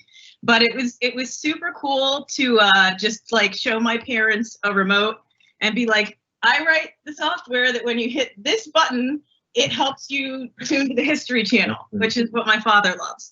So that was really cool. And, again, as was mentioned earlier, it has won a couple Emmys. And I was lucky enough to be called out on 2 of them, and actually got to travel and celebrate and attend the award ceremony for one of them. Not that many software engineers get to say that. And that's what's so awesome about a place like Comcast. I don't know, Leslie. I should have probably asked you to go last. How do you talk? Well, I can do my best, but I always like to say, whenever anybody asks, between Leslie and I, we have 2 Emmys, even though they're pretty much both her. But I think I was there for moral support, and I feel like even though she easily could have done it without me, I helped along a little bit. Leslie worked on X1, which really transformed the video landscape for Comcast, and I believe it created a product that was a dominant force in cable television. And one of the projects that I have really, really enjoyed working on was Flex. These projects and these products that sort of change the way the landscape is. Flex is quickly becoming a competitor for a lot of the streaming services out there. The Apple TV, Roku, Amazon Fire Stick, and the benefit of being able to offer our own library and not just all of the applications that come on it is, I think, a fantastic new addition to our lineup. Working on this product has been challenging since it was something brand new when it first came out. Nobody really knew what to call it. I think we went through 3 different name changes, and the meetings where people would refer to it by one name and then another group would refer to it by a new name as the product evolved and became what it is today. And it's still evolving. We're still making changes, and it's a constant feedback loop from seeing the landscape of the customers and seeing what the customers want and then being able to deliver upon that. And by the time you do that, there is always something changing. In the last 20 years, we've seen the technology needs and the technological abilities and the technological desires of our customers evolve so rapidly, and we are keeping up, and we are really meeting a lot of those needs. And it really feels good to work on technology that's sort of at the forefront of what customers want today. Yeah, I worked on Flex with you too, also on the entitlement and content side. And like you said, Masama, I think Flex is like that product where we see the company making sure that they're reaching the customer where they're going, right? It becomes this video product that's for our HSD customers and or high-speed network internet customers. And it's good to see that, right? It's good to be a part of a company that's thinking about the industry that way, thinking about our customers that way, and building products that are going to be there for them, where they're going. So definitely a great product to work on. And I love seeing what we built there. So the next question, I'll start with you this time, Masamba. Okay. All right. Sounds like a lot of what we find great about this company is the relationships, is the camaraderie, and the products that we built. How do we keep this going while working virtually? I know things have changed a lot, and we had to adapt. What are you doing? What's happening at the company that's enabling you to continue to be successful with these products? This one was interesting. I think before this happened, everyone sort of had this macro view of work-life balance, where you had your work, which was where you went for 8-9 hours a day, and then you had your life, which was everything outside of that. Now, one of the things we're realizing is that we really valued a lot of the social interactions that we had at our job. It wasn't all work. Like, there's a lot of fun we have. There's a lot of social time. And when you have video conferences, you sort of miss out on running into your coworkers in the hallway and you shooting the breeze for 5 or 10 minutes and then getting back to what you were doing. You don't have those random interactions. One of the things that we've done, especially in my group, is we've made the time to schedule maybe a virtual social meetup. We have standing water cooler meetings where we meet up for 15-20 minutes if people can make it, and we try our best to talk about anything but work. I've started texting a lot more of my coworkers more during this, because I don't take it for granted that I'm going to run into them during the day. And when you are texting somebody, I feel like it's a different kind of relationship as when you run into them in the hallways at work and you start talking to them. So in some ways, it's made me closer to some of my coworkers. Of course, there will always be a certain aspect of social interaction that you miss out on when you're not seeing people in person. But I think that, fingers crossed, when we do get back in the office and there is a vaccine and we can do so safely, a lot of the relationships that I've been able to build with people and my coworkers during this time is going to make our in-person relationships, social and work, much stronger. Thank you, Masaba. How about you, Leslie? You're on mute.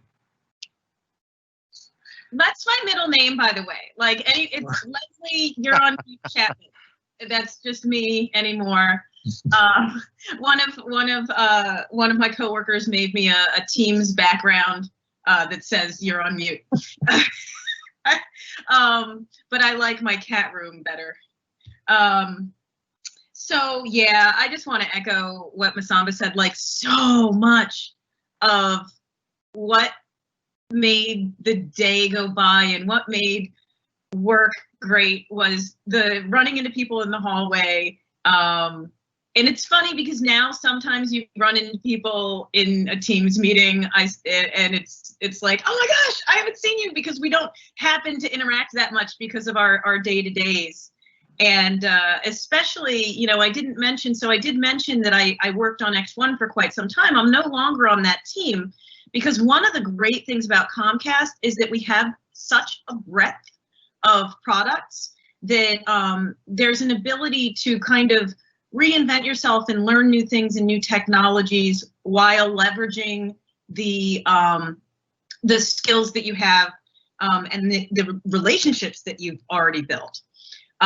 So I definitely miss my old team. I didn't I just figured, oh, I'll just be a floor away. And then this happened. But yeah, I echo just trying to set up time with people, making sure to check in. We figured out all sorts of ways to do virtual birthday cards and virtual video baby showers for people on the team, because that was always something that we would definitely do in the office. Any excuse to buy a cake or donuts or carby junk food. So I missed that, but my waistline's probably better off for it. I miss doing happy hour with Masamba. I recall there was one time around the holidays last year where there were, it got to be that time of the year where there were a lot of festivities going on before we all took our time off for the holidays. And I think Masamba and I ended up hanging out like 5 days in a row after work. So I miss it, but you just have to keep the relationships going, checking in on people, realizing that we're all under a lot of stress. And the big thing that I've realized only in the past few weeks is to actually try to set up more phone calls than video, because at the end, I'm just tired of being on video. You know, I when I adjusted, it was like I said, my kids, they had the school stopped, so they were staying home. And it was like the first time in my life that I was able to see my kids all day. And to be honest, I really enjoy that. I do really enjoy seeing them. They're back in school now because the schools in my area opened up. I think I definitely adjusted, right, with using video and talking to people. But I am one of those guys that walk up, you know, and find people. And I found myself having to like send a probing text or DM to say, hey, you got a minute to chat, you know, which kind of puts a barrier, which is okay though, because, you know, right now you're being pulled in so many different directions. It's best that you do something like that, you know, during the, instead of just popping up a video. Because I did try that. It wasn't always successful. So we definitely did have to change a bit. And, you know, we can't just spin our chairs around, like I tell my guys, like, you can't just spin our chairs around, see somebody and talk to them, right? You know, you have to like, a couple steps there. Are you there? Are you busy? Let's chat. I think what you said, Leslie, about setting up some calls and, you know, using the phone is a good idea. So thank you for that. Yeah, it's nice. It saves your eyes some of the stress, and it makes it feel less formal and easier to forget it, like not do the work talk. And you can like wander around your house and take a million other things. You know what? I find that great. I put my phone in my pocket, got my earbuds in, I'm walking around talking. That's pretty cool. The staying at home did help me to get my my whole mic set up though, like my whole YouTube setup here. Maybe one day I'll take advantage of that. Other than just I was a little late to the game getting my desk set up, but I think we're pretty much getting there now. So everything was back ordered. Took a couple months for everything to show up. So yeah. Oh yeah, definitely remember that. Got a final question here from our panel discussion, and then we have some questions from the audience. So this last one, in your perfect world, where do you see this topic in 1 year? I think this topic's around DE&I efforts.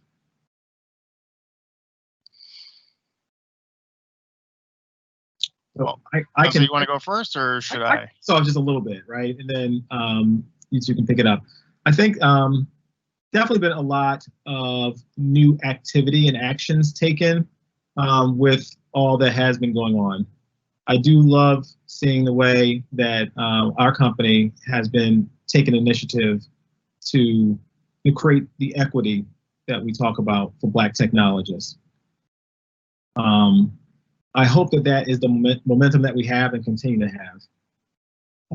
I know in the past, this topic has been discussed for many, many years, right? And tech companies started to lean in a lot more about around 6 years ago, right?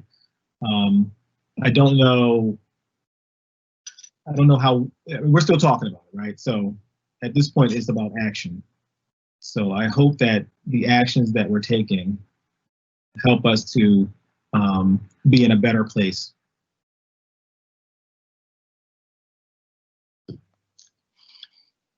So I'll go ahead and, so you said in 1 year? In 1 year, yes.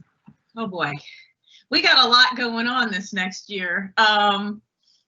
You know, I feel like the fact that we are finally having more open and honest and painful conversations is a first step. And if we can continue to do that, then there's no way that we're going to backslide. It's going to take more than a year. But this was the first step, and we just have to keep talking about diversity and equity across all people and all ethnicities and all sexual orientations and all nationalities. And as long as we can remain open and empathetic towards one another, then I think we've got a shot at improving.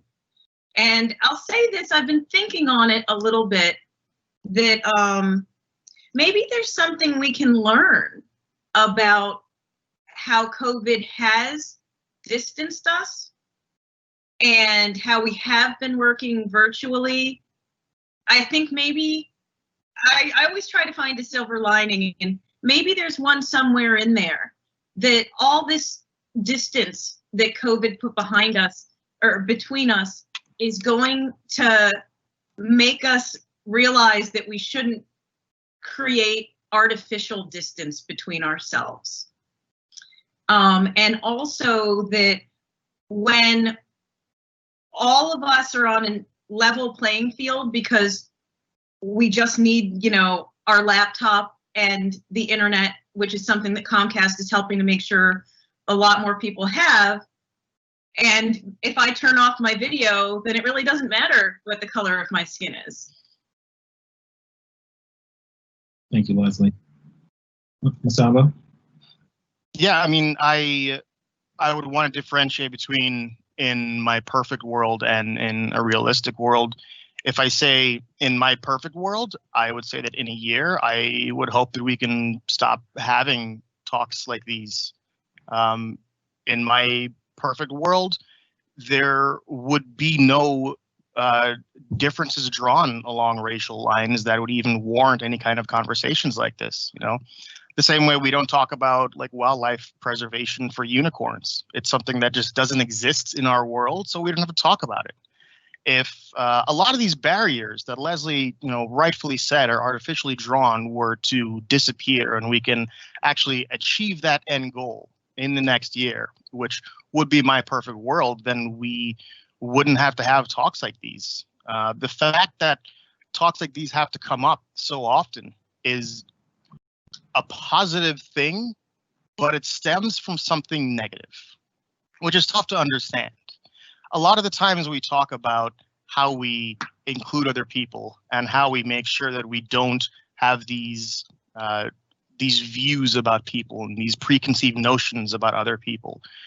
It stems from the fact that we still view them as other people. We don't find commonalities, instead we embrace the differences.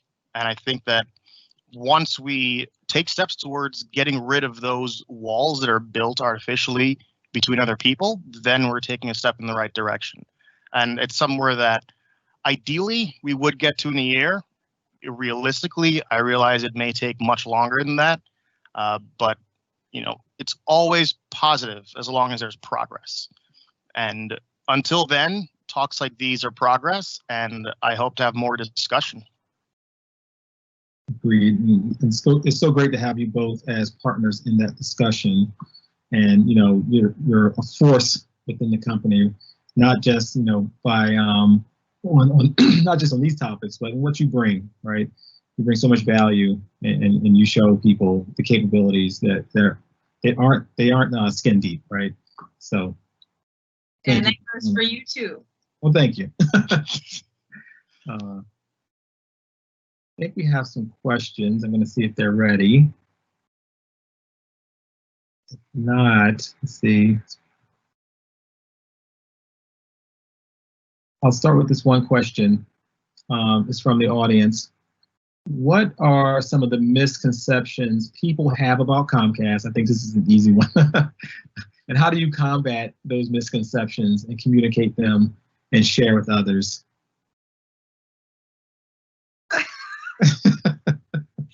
Oh. I mean, there's a lot behind the curtain, and it's something that I still get from my friends all the time.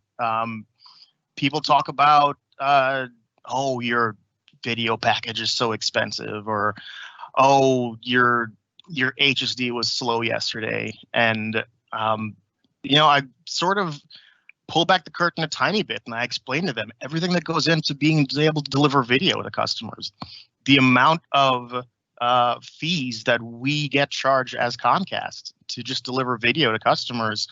A lot of the time, we don't end up profiting that much off video. And there are certain situations in which we are eating costs for customers.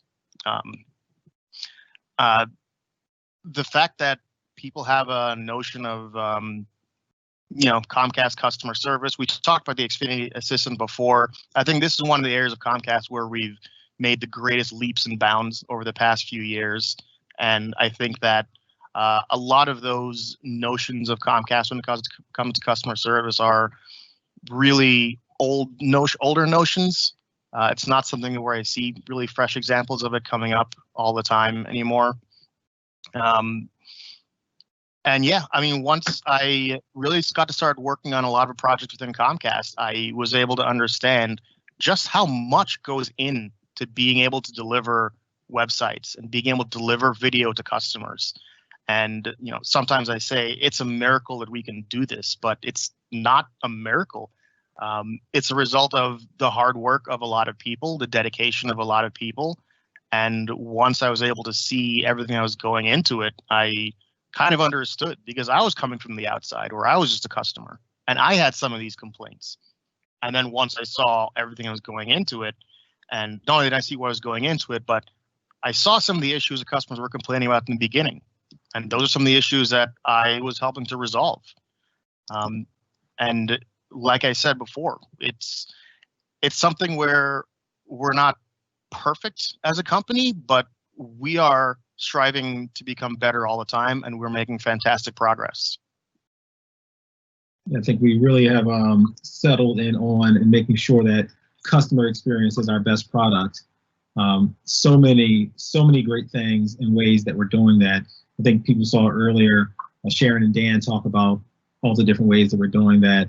Definitely like our response to COVID-19 are some fine examples of how we're doing that. Leslie, you have any words about that? I think my biggest thing to combat it is to just exactly like Masamba said, I try to explain what I can so that people understand the passion of Comcast employees. And by leading by example, I mean, I think a lot of the people that know me personally know what a passionate Comcaster I am, and for better or for worse have been able to reach out to me as their own personal technical support or their own personal, hey, can I have this feature? And a couple times it's actually panned out. But that's the biggest thing we can do is just educate people. I mean, coming from the video side of the house, having television is essential. It really is. It's something that we expect to be there 24/7, 365. It's how we get the most important information, safety information, and sports. So I'll share a quick story. And that was the last Eagles game of last season. We had an outage in South Philly. And it was 30 minutes before the Eagles were supposed to play. And you best believe that every single person that knew me was blowing up my phone. Leslie, Comcast just went out and the Eagles are about to play a playoff game. And so I'm I am slacking people. I'm like calling our support. I'm telling people like, look, I have a Comcast tethered phone and you can all come to my house and I'll set up Wi-Fi hotspots and we'll watch it on stream. Like I was personally trying to like get all of South Philly, the Eagles game, but it ended up, it was a cable cut and it was caused by a construction team.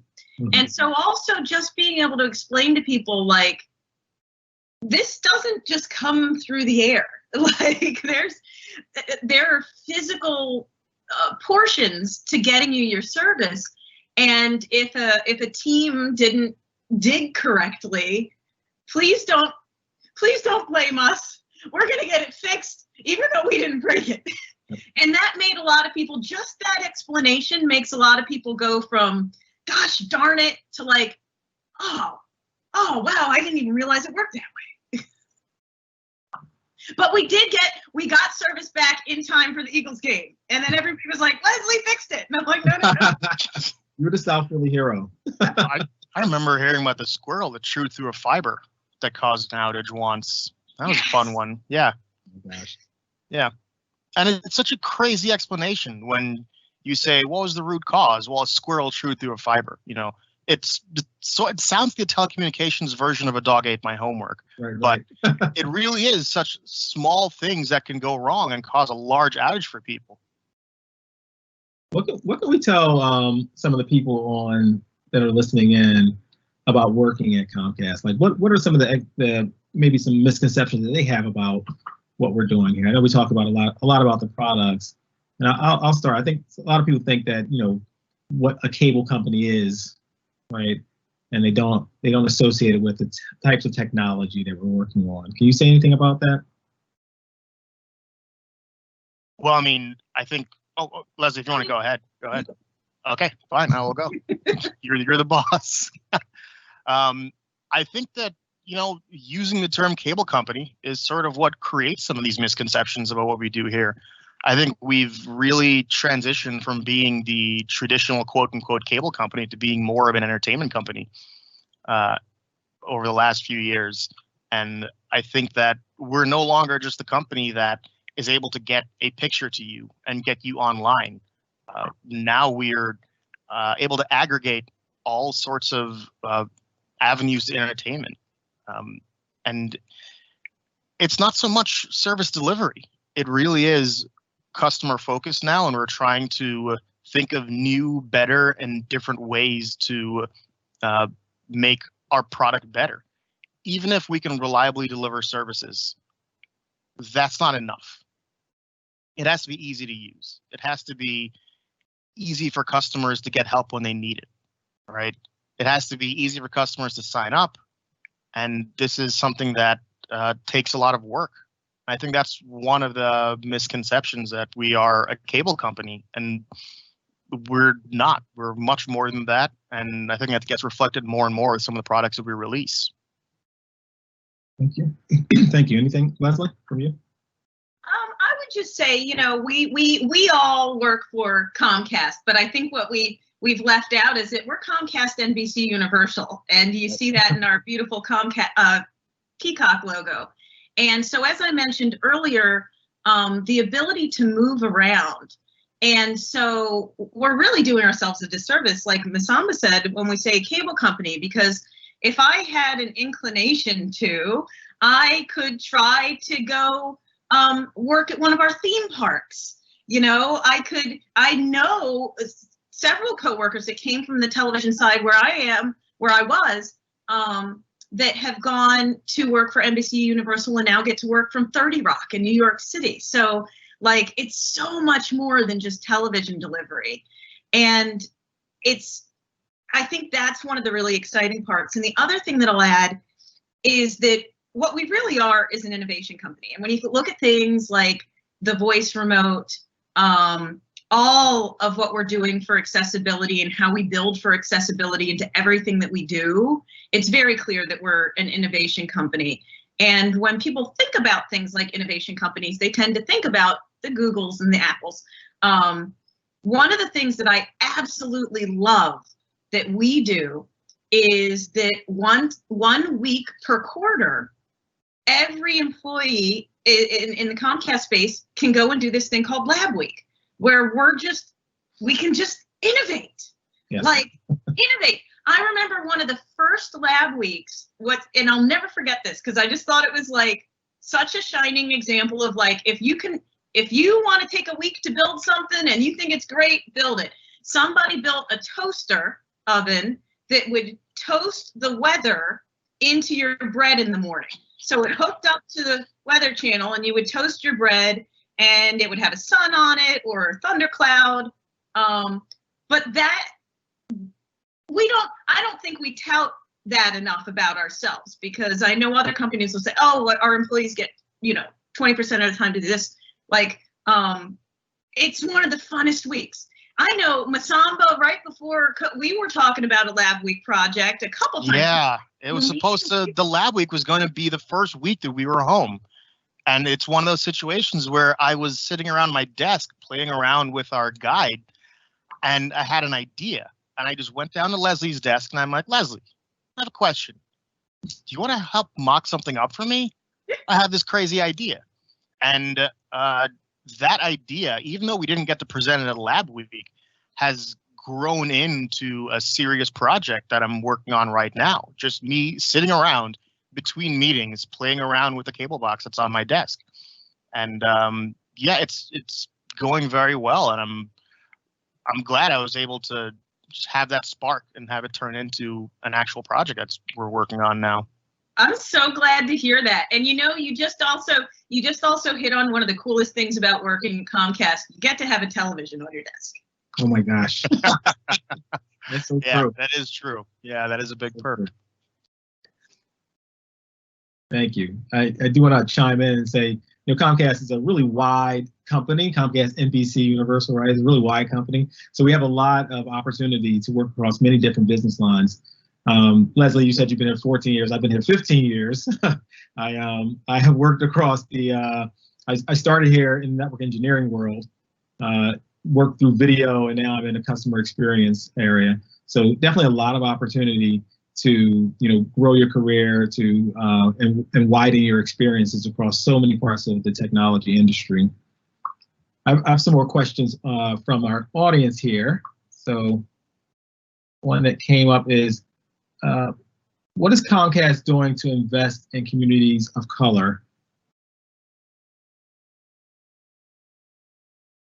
We are actively working on that. There are many conversations going on throughout different divisions on how we can give back, specifically to ensure that the children that are now not going into school have the devices and the access that they need, to figuring out how we can create a more diverse pipeline of employees coming in, even from non-traditional education backgrounds, to understanding how we can retain the talent that we have.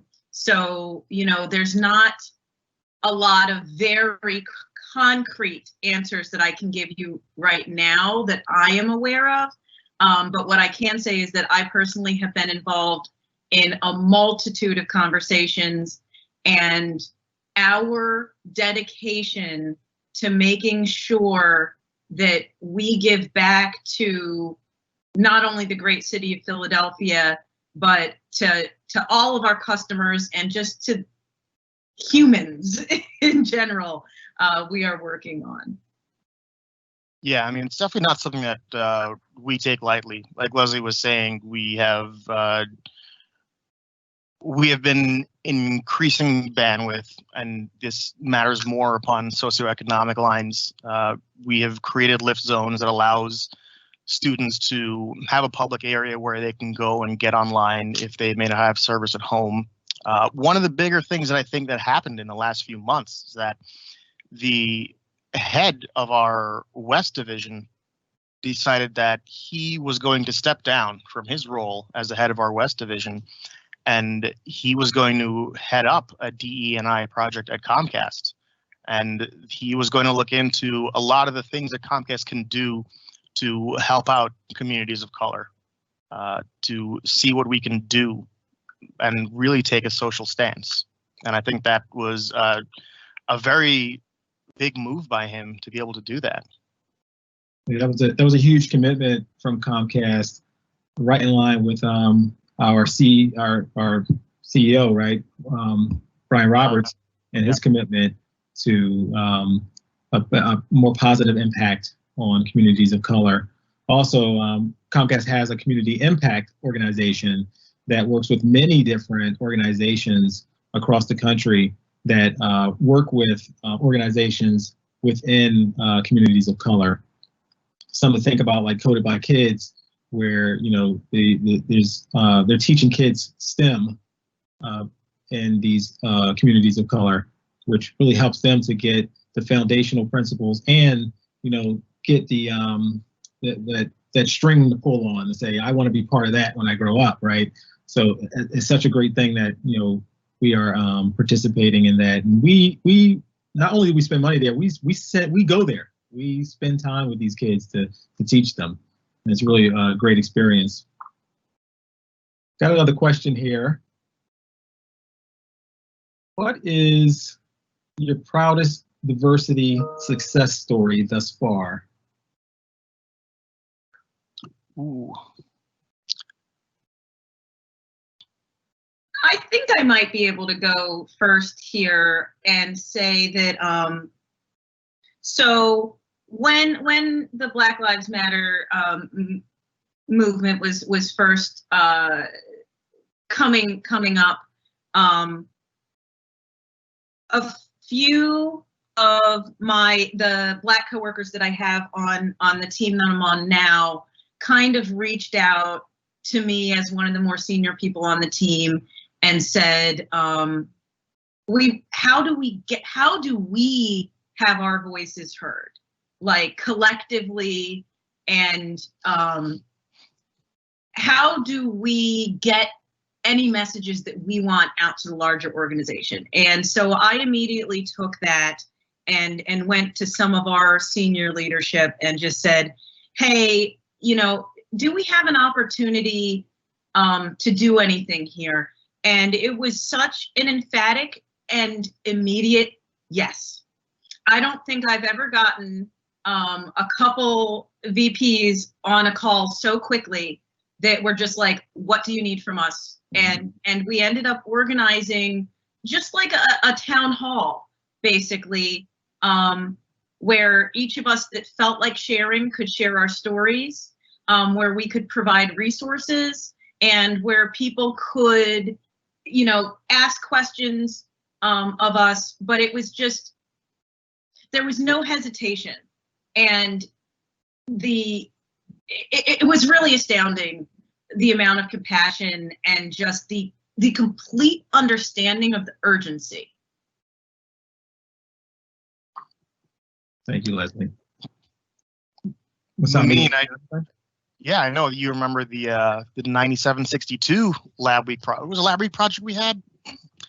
So the Bengineers that Mumin started, one of the things that we did as a group was, I know I touched on this earlier when I was talking to Leslie about the little idea I had, but we came up with a plan to personalize the experience within Comcast much more. And as a Bengineers group, we showed this idea to some of our senior leadership. It was extremely well received.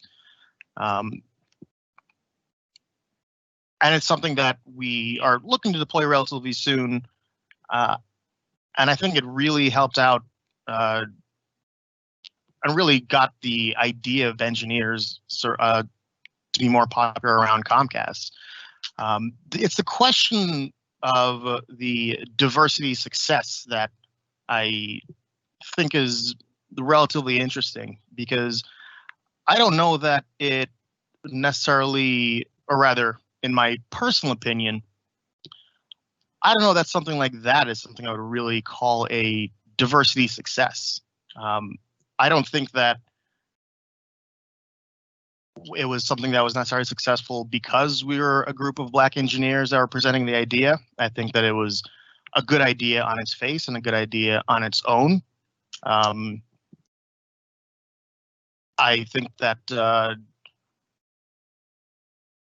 if you took the idea and you took engineers out of it, I think it would have been just as good on its own, to be honest. So yeah, I think it's the initial question of diversity success that I'm really having an issue with. Yeah, I think this is it's definitely like we're at the start of a lot of this, right? Yeah, we just said this is the moment when we're coming to work and we're having this conversation. Yeah, that's unlike any other year, and that's a great thing, right? Because what we're discovering is that our coworkers are saying, I really did want to talk to you about that, or I didn't know how to approach, right? I didn't know, what you thought about it. I do want to explain, just give a little definition about the Bengineers for our audience. And I think it ties into a lot of the things we've been talking about. We talk about Lab Week, we talk about community. Bengineers is it's a community for Black technologists here at Comcast. It started within an employee resource group called BEN, the Black Employee Network. That's how we get the name Bengineers. It actually started with a Lab Week, which was, people were going to Lab Week to try out new things. They were learning new things. We were building a community. So, and today that, it's a full-fledged employee resource group or technology resource group, as we like to call them, phrase coined by Leslie. Because, the focus is, building this community around this underrepresented group, right, that are part of the technology industry. And I think, like what you said, Masamba, I agree and disagree a bit. It's, that idea definitely could have stood alone, right? But you had that community that you can call on to say, let's do this, let's build something. And that's where one of the founding principles of it is like, we create this optimal space where we can do these things. And I think we find that not just in engineers, but as technologists, as women in technology, as Comcasters in general, right? We get the chance to see and talk to each other, and that's a great thing. And that's community, right? So, I'd like to add to that one of the crown jewels of the Bengineers is the Technically Speaking series.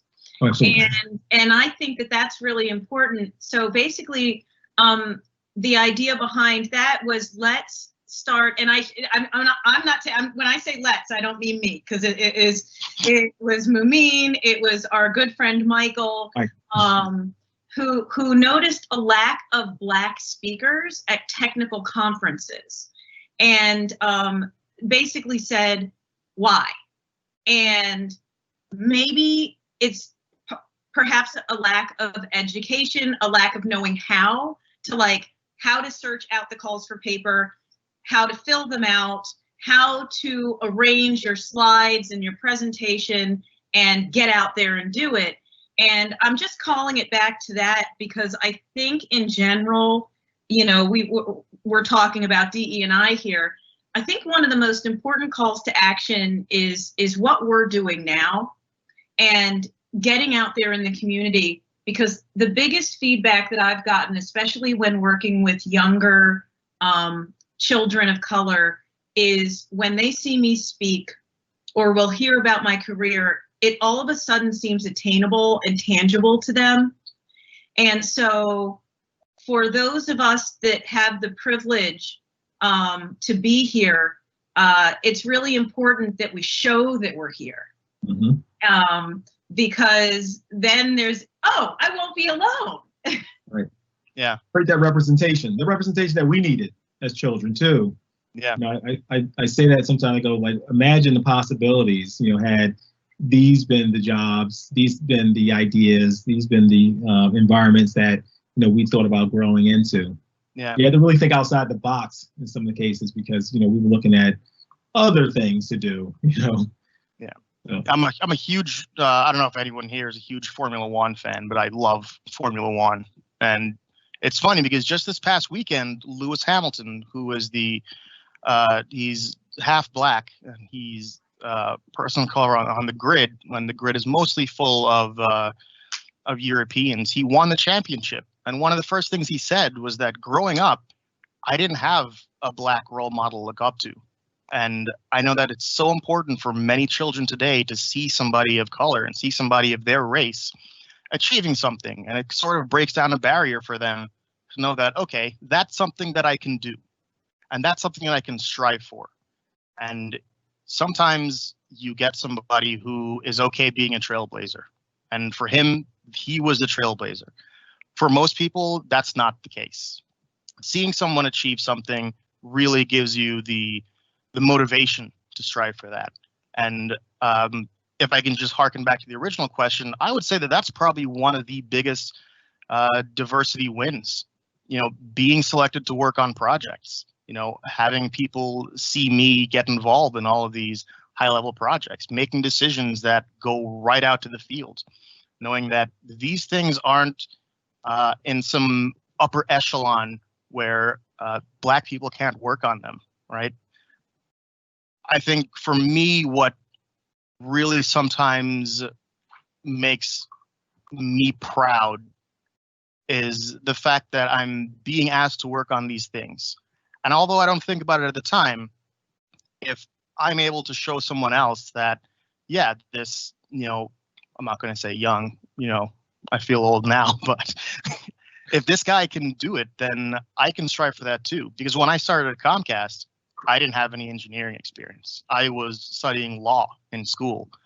And I know that there are some people out there now who may not have this, an engineering background, may not have a computer science background.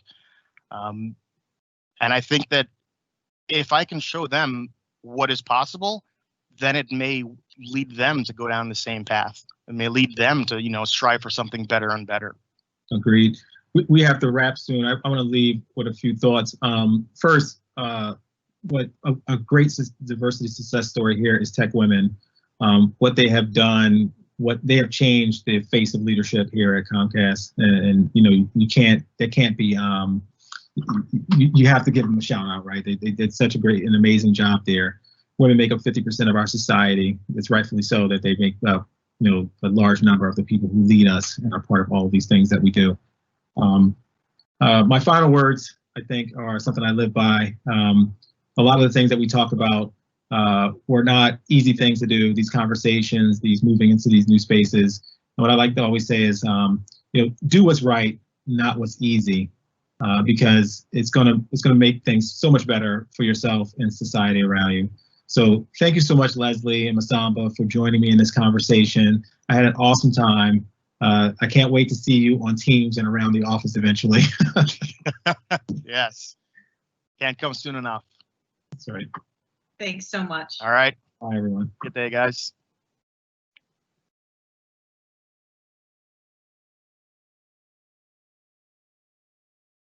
Today, we will have two concurrent and informative sessions. One is artificial intelligence, machine learning, from research to products, and the other is on connected living.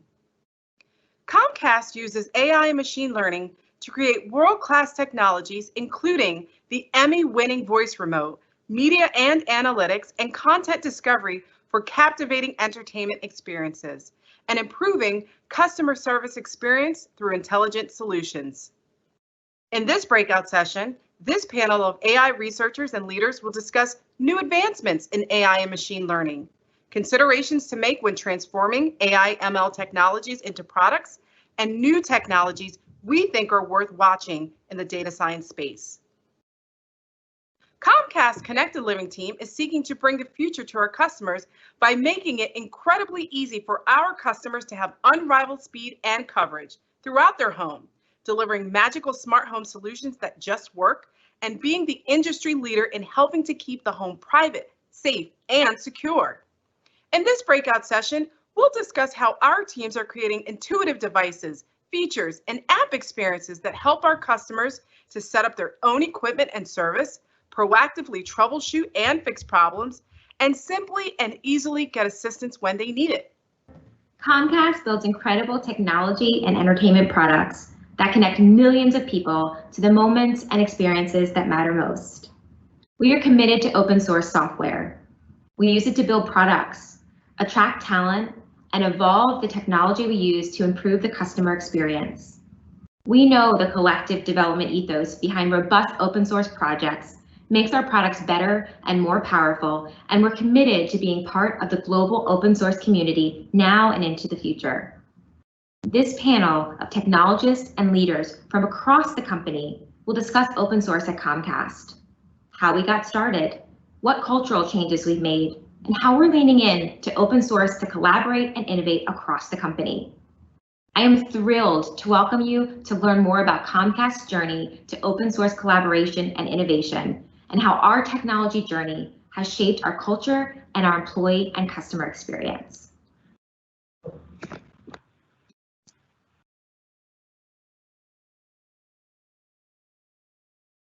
Okay, I think we can get started. Hello, thank you all for being here. I guess I'll start a little bit just about me. I will be moderating this panel. My name is Daisy Kidd Henderson. I'm a software engineer at Comcast Innovation Labs, which looks at new and emerging technologies anywhere from 6 months to 5 years out to solve difficult challenges within the business and look at innovation opportunities. So we have an amazing panel here today on Comcast's journey to open source collaboration and innovation. We'll discuss how we got started with the transition nearly 20 years ago, what the impact both culturally and technologically has been in shaping company culture and community, and how we're leaning into open source to collaborate across the company and wider open source community to deliver experiences and engagement for employees and customers alike. Just some housekeeping before we get started on the format. So we'll kick off with some introductions of the panel here shortly, and then we'll dive into the real meat of the panel. And then at the end, we've reserved about 15 minutes for questions. Please feel free to post any questions you have or that might come up as we're all talking in the Q&A chat, and we will get to addressing some of those at the end. So great. Thank you again all for being here, and let's get started with some introductions. Nithya, would you like to kick off?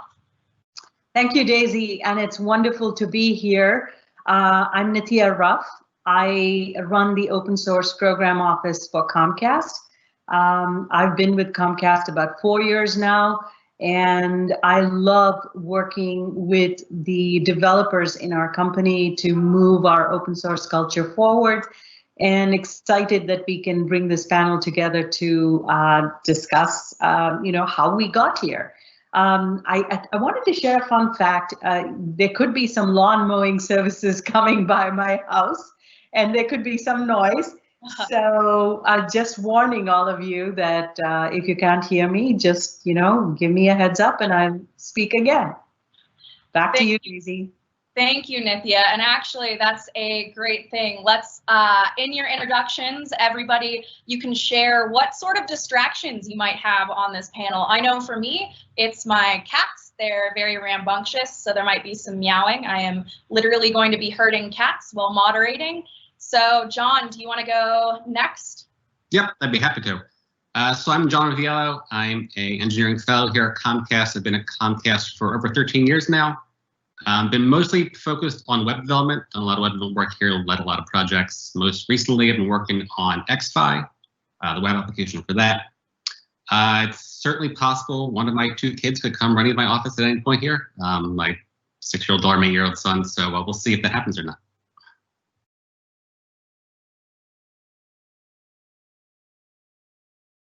I think you're muted, Daisy.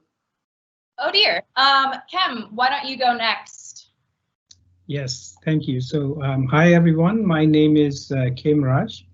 I'm a distinguished engineer at Comcast, been here for almost 6 years. And I work in TPX, especially on RDK, if you've heard of that project. And I'm very passionate about open source. Have been doing it for many years, and I'm really excited to be part of this panel. And if you see two kids lined up behind me, they would be waiting for scanning. I have asked them not to come in, but it might happen. Their school is running as we speak. Great, thank you, Kem. Prasmita, why don't you go next? Hi, I'm Priyasmita. I've been in the company for almost 10 years now, and I started as an intern, then got joined as a developer, then moved up the chain there for a very, very long time. Most of my time in Comcast has been on the entertainment video side, and worked on products before X1 and then on X1. A very good chunk of it on X1. And then last year, I joined Connected Living. I work on a team, I lead a team that works on the customer onboarding experience. And if I suddenly go on mute, I live in the city, so there's ambulances, there are cop cars, there's all sorts of things that happen. Great, thank you. And Quincy, why don't you round us out? Thanks, Daisy. My name is Quincy Heme. I'm an engineer also in Connected Living, working on the X-Fi and Xfinity Home web applications. I've been here at Comcast for about 6 years, a little over 6 years now, working again in Xfinity Home and X-Fi. My favorite distraction is when my son comes and asks for screen time during the day.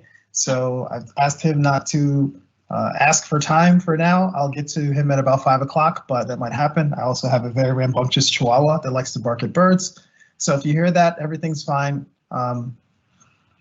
Hope it stays that way. And I'm very grateful to be on this panel. Back to you, Daisy.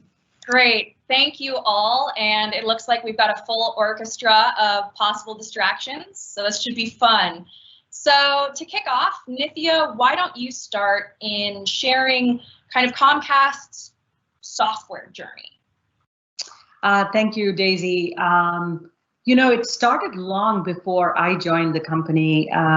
About 20 years ago, we were dependent upon vendors, and we often would just buy off-the-shelf products and we would operate them. And then somewhere along the way, around 2005, it became clear that no one knows our business better than we do. And we really needed to transform our customer experience and customer engagement.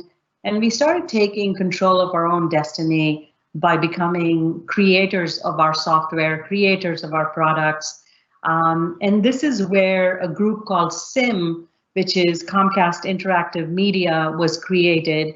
And it was actually kept separate from the company so that we could create this independent software culture in the organization.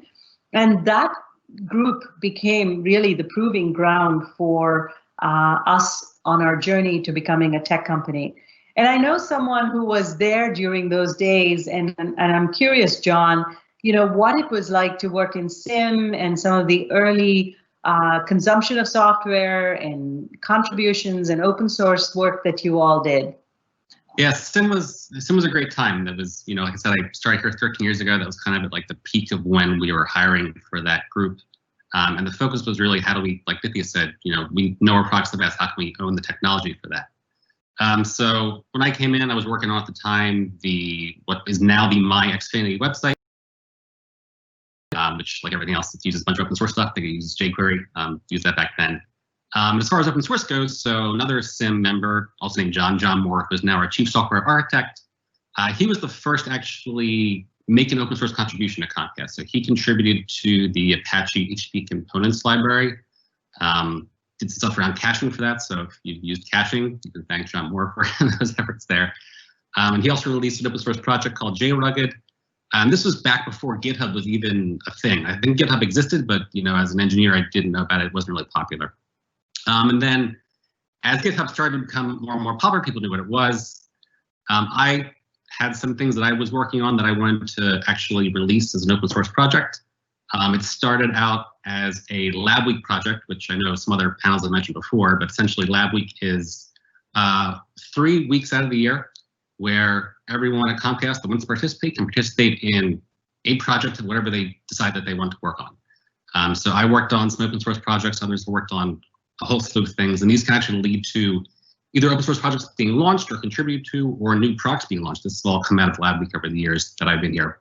So I'm excited to see that.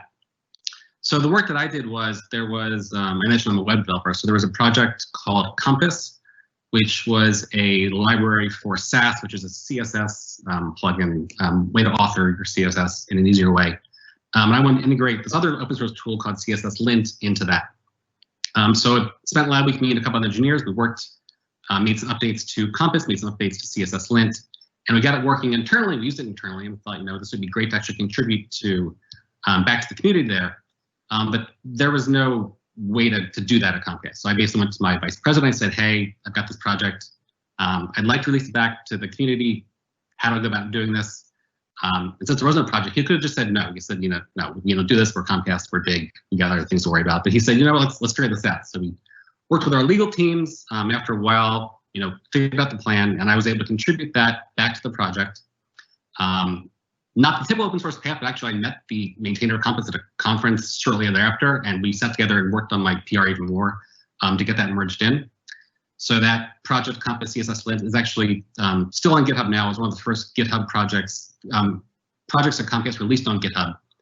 And then after I did that, a few other engineers were just like, hey, that's kind of cool. How'd you do that? Could I do that same thing? So I walked them through my process, which was just, the steps I had stumbled along to make this happen. And that led to, became clear that there was going to be an actual process for this to actually happen at Comcast.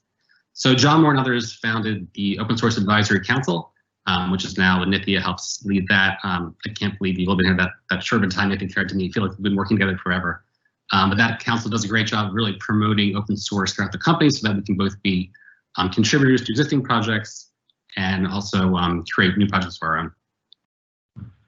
Great. John, and you kind of segued in. There are so many different, I guess, there's a few different roles within open source. There is obviously the producer, coming up with the idea and within Comcast and then pushing it out to the wider community, contributing. And then also a big piece within Comcast is consuming open source as well. So John, you talked about your, kind of contributing, producing experience. I'd like to hear from some of our other panelists on, what roles they've taken on. And, I think one of the big ones is contributing. I know Kem has a fairly robust experience with that, if you'd like to speak to it. Yeah, thank you. So, so as we know, open source is a journey that starts with using, and then you start contributing, and then you start leading and seeding. And so as part of RDK, I was early on involved in deploying Yocto as our baseline for RDK, which is basically another open source ecosystem we were building on top. So that's farther I could see because I was sitting on the shoulders of giants. And that's one of the examples of collaboration that open source brings. And so this basically was a big project for us because we were building our device software using some of our in-house built build systems and some of it provided by vendors, but we soon realized that we need to scale, where we will have to have a horizontal scale for all our devices, and so we look towards open source as a consumer, and that's how we started to consume open source. And then RDK basically was a project that not only appealed to Comcast, but to a large industry. And so therefore RDK was released under its own foundation called RDK Management LLC. So there was a user base that you would generate based on that. But as we move forward, we basically had RDK for video. And then we started with RDK for broadband and routers. And that was totally open source project that we contributed. So I think our learning experience from the video has been helping us to learn the practices of doing open source and becoming good contributors, and also helping our engineering community to be a good contributors to open source. There is a lot of help we get from OSPO in processes, in streamlining our upstreaming processes, and making sure that we can contribute new code in form of new projects, as well as we contribute a lot into other third-party open source that RDK depends on. And I mentioned about Yocto, but there are more projects that RDK depends on, like browsers and then compilers, and you name it. So we contribute to a lot of them through our processes, and it has been a good experience for us in not collecting that technical debt and also at the same time participating upstream. Great. And RDK is one of, if not the biggest open source projects at Comcast. Isn't that correct? Yes, that's correct. And it's going beyond Americas. So it's being used in Europe, in South America, in Japan, in India. A lot of places. There are, even in Africa, there was a recent announcement that came out. So it's traveling places, yes. That's exciting. As we are all stuck inside, RDK is traveling the world. I'd love to hear from some voices about consuming open source at Comcast and what that means for your team, for your workload, for just how consuming open source reduces, or hopefully reduces, kind of the developer friction that sometimes we feel a lot. Priya Smita, you want to take that? Sure. So I think Kim covered the embedded side and John went on the web side, and I'm completely different on the other side. I'm all cloud services and backend. So from my perspective, I've worked as a developer. I think what has happened over the years, as Nithya was mentioning the transformation, and John was mentioning that too, is it's kind of become a norm for us to first check if there is something that's already available instead of starting to go build it, even before we have done a market research. So we do that. So on a consumer side, I think that's the one thing that we first of all check how it's going and what is available out there, which already reduces the build out from scratch time. So you have all these developers trying to figure out how to start a project or how to get this off the ground. You already have something, so you use it. I mean, you have to do due diligence. You have to figure out if that is the right thing for your project. So you definitely have to do that. But it reduces the time to market. It improves the maybe speed of innovation, like how fast we can get to the market. And I do want to say, like John and Ken both mentioned OSPO, which Nithya runs. There's also, from the consumer's perspective, they have the one thing that we have to keep in mind is the licenses. And Nithya's team does a great job in that, and they're very easy to if you look at it as a Comcast company side, it's a very established office now instead of the experience that John described. It's an established process. It's an office, and you go there and just ask what to use or can I use this. It definitely improves, brings down that time to market, and we know time is valuable when you are launching a product. The sooner you get out, the better it is. Absolutely. I mean, the speed and scale of innovation, and I think open source growing to be a larger part of Comcast's software is huge. I know that's something that probably all of you feel as well. I'd love to hear some of our challenges and opportunities throughout this transition, moving to a software company, really embracing open source. I'd love to, Quincy, I'd love to hear from you. I know we haven't heard from you yet. If, challenges and opportunities, both that you've seen in the larger team, as well as just, some of your own personal experiences. Thanks, Daisy. And I think in terms of challenges, I think as consumers of open source, it's fantastic that we can take code, like Priya Smith has said, it reduces the time of delivery to production, right? If you look at the common web application that we ship out there, we maybe write 5% of that code, right? And that might be an exaggeration, but it's true. Like a huge chunk of that code that's put into a production application, no matter where you are today, usually is written by the open source community at large, right? So for us, that's a huge benefit. But at the same time, in its very rare cases, we can also inherit a lot of the problems that come with open source technology in our applications as well. So that's some things that we have to be aware of as well. In terms of the challenges and the opportunities, or I'll speak more to the challenges, at least in the open source community as well. One of the first talks that I gave were around the actual challenges with diversity and contributions to open source. So when we talk about being consumers of open source technology, open source contributors as a whole are generally skewed towards one set of people. Mm-hmm. But in reality, open source is consumed by and used by everyone in one way, shape, or form.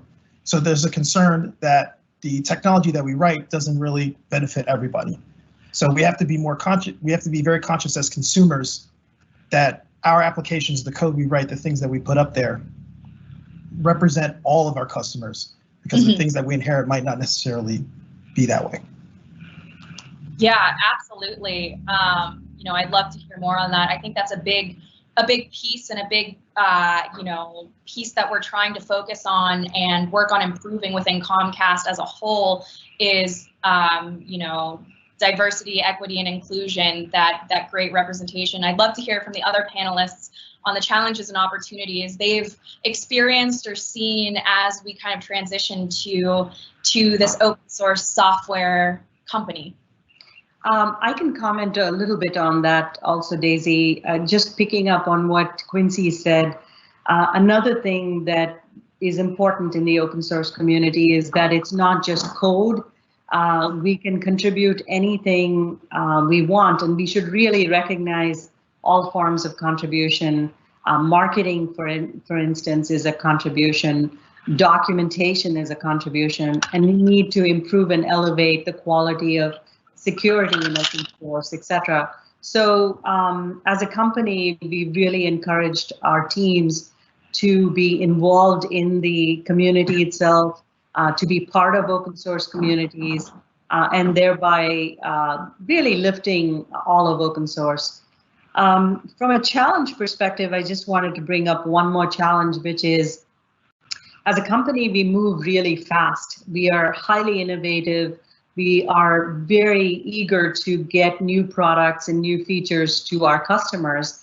And sometimes what that means is we don't make time to upstream a change or a patch back into open source, or perhaps, spend the time to work with the community and be involved in the mailing list, etc. So that's something that we are trying to make time for, because it reduces technical debt and it makes us more efficient as we move forward. So I think we are conscious of our challenges, and we are working on those challenges as well. Great. And I think that, Nithya, you just made an amazing point, which is, open source isn't just code. There's a lot of other pieces that go into open source, and even some that, bringing in people who aren't necessarily developers can still be engaged in open source, even if they're not the ones actually just writing the code. I'd love to hear a little bit more on kind of some of the opportunity aspects with that, how developers really are the heart of our transformation, and how, we have a multitude of opportunities for them. I know John mentioned earlier Lab Week. For me, I know my introduction to open source was actually, I worked at Comcast for 3 months, and it was Lab Week actually. And I joined in a project with a whole team I had never met. which was actually the IP-CDN team who creates and maintains Apache traffic control, to work on a project there. And it really opened my eyes. I'd love to dig in a little bit more on how developers and technologists really are the heart of the transformation. It's not just something that we say and we are like, oh, leadership says we need to be more into open source. It really is from the bottom up. So I'd love to hear all of your thoughts on that one. Yeah, so that's actually a really good point, and I can start by saying that a lot of technologies we do in RDK today are basically done by developers, are initiated by developers. Our processes are actually geared towards our development process, and especially around open source, because it's the culture. And what we have seen, a transformation where the teams would huddle together and think about a feature or think about how to do it. Now they have a good way of reaching out to other communities within Comcast through our inner source programs or other kind of programs. Or they can reach out to external communities, find out, when they're building those features. And Priya Smita spoke to this earlier, that we are now able to use as well as collaborate with others a lot better than what we used to do before. And I think that's all driven by the engineers, because I'm just speaking from RDK's perspective, the gambit is quite large. We work on web technologies on one part, we have deeply embedded systems on the other side, we have AI on the camera. So if you think of this, the space is quite large. So it's the subject matter experts, they look out, and they are being part of the open source as a process, as a mental thinking way of solving problems, has been a big change over the past years that I've seen, where now developers are very focused on doing it in process-wise as well as collaborating. And open source, even internally within the teams, has been a good revelation for us. Yeah, and you made a great point there. We kind of built that structure. It wasn't just John and John Moore off venturing, into waters unknown, but we've built the foundation. I'd love to hear more about the open source advisory council, which was mentioned earlier. I know that we've got some involvement on the panel today who are involved with that. We not only have open source advisory council members like John, we also have ambassadors. So I'd love to hear from both Quincy and John on the two programs. But John, the OSAC, it's come a long way. It certainly has. So like I said, it basically started at a necessity from myself and others annoying people in the company to open source projects. So that led to a group of, it was John Moore at the time and some lawyers to kind of help to shepherd, what's the process. And the naming of it as the advisory counselor was very specific, because it wanted to be, how can we not just be like gatekeepers, but how can we actually help this, foster some community here. And then over the years, that's led to a much more large organization. There's a number of technical members. I'm one of them now. And I'll really say that when Nithya was hired, that was a huge moment in our company, because it was, at the time, it was Matt Telesco, who's our CTO, said, he recognized we need an open source program office. And when Nithya was, took that role, it was huge for us, because she had tons of experience in the past. She knew how to run the office. She knew how to really promote open source. And that we're here where we are today because of that. So I'm sure Quincy can talk about what it's been like on his side as well. Yeah, thanks, John. So as someone whose developer career still pretty short, the idea of the open source ambassador program was something that was hugely beneficial to me. And something Priya Smita said about the licensing and open source. Just because a piece of technology or content is open source doesn't mean it's immediately consumable. And as a big company, it's something that we have to be aware of. Me as an engineer has to be really aware of.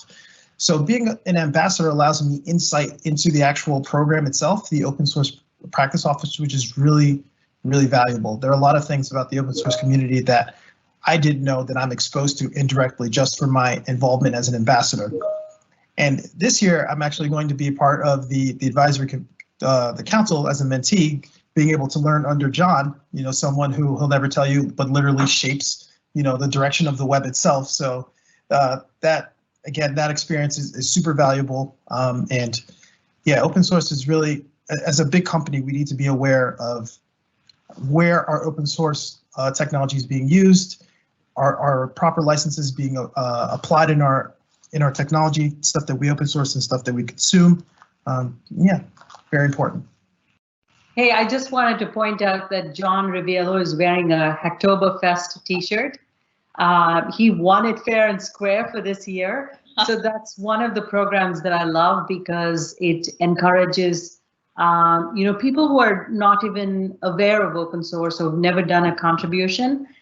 We assist them in getting a contribution made and win a t-shirt. So this is one of the ways we help people who are new to open source get involved in open source. Yeah, and I'm jealous of the Hacktober shirt. You won it fair and square.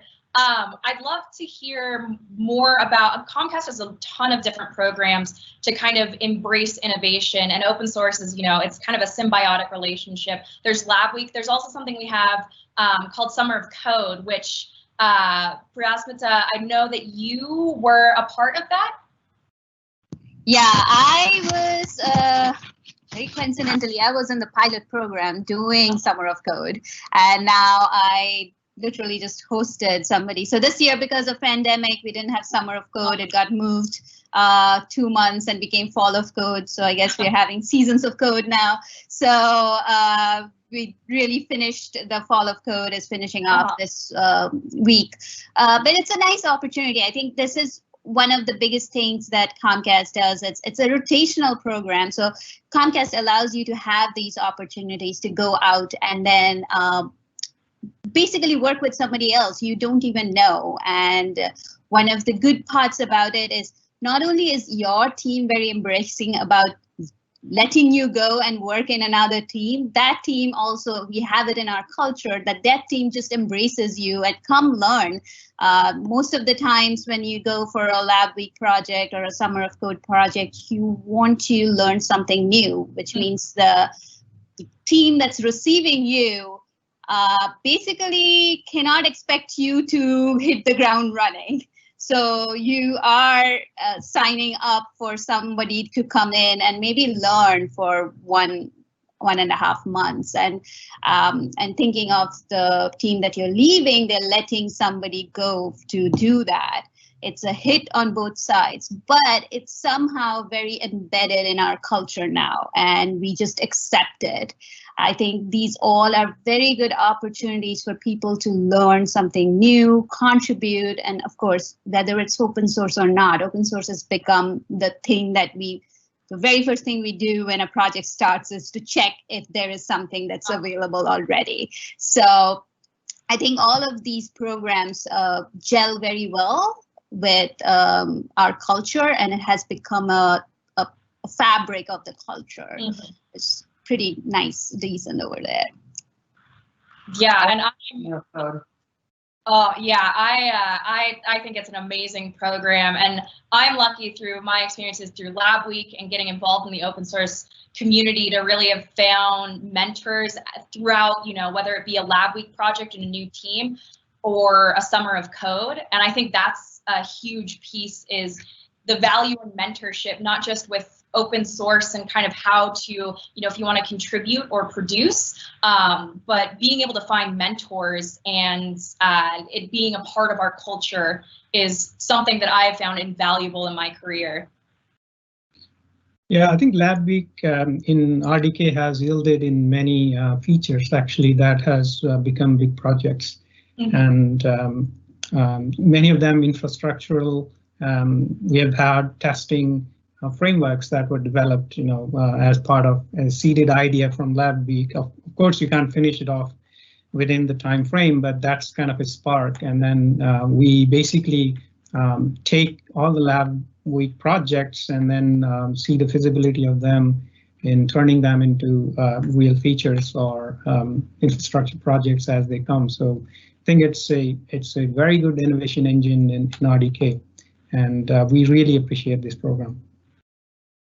Yeah, and I think it's been a huge benefit to pretty much everybody who's been involved, whether you're a team taking in a summer of code or a team taking in somebody for lab week.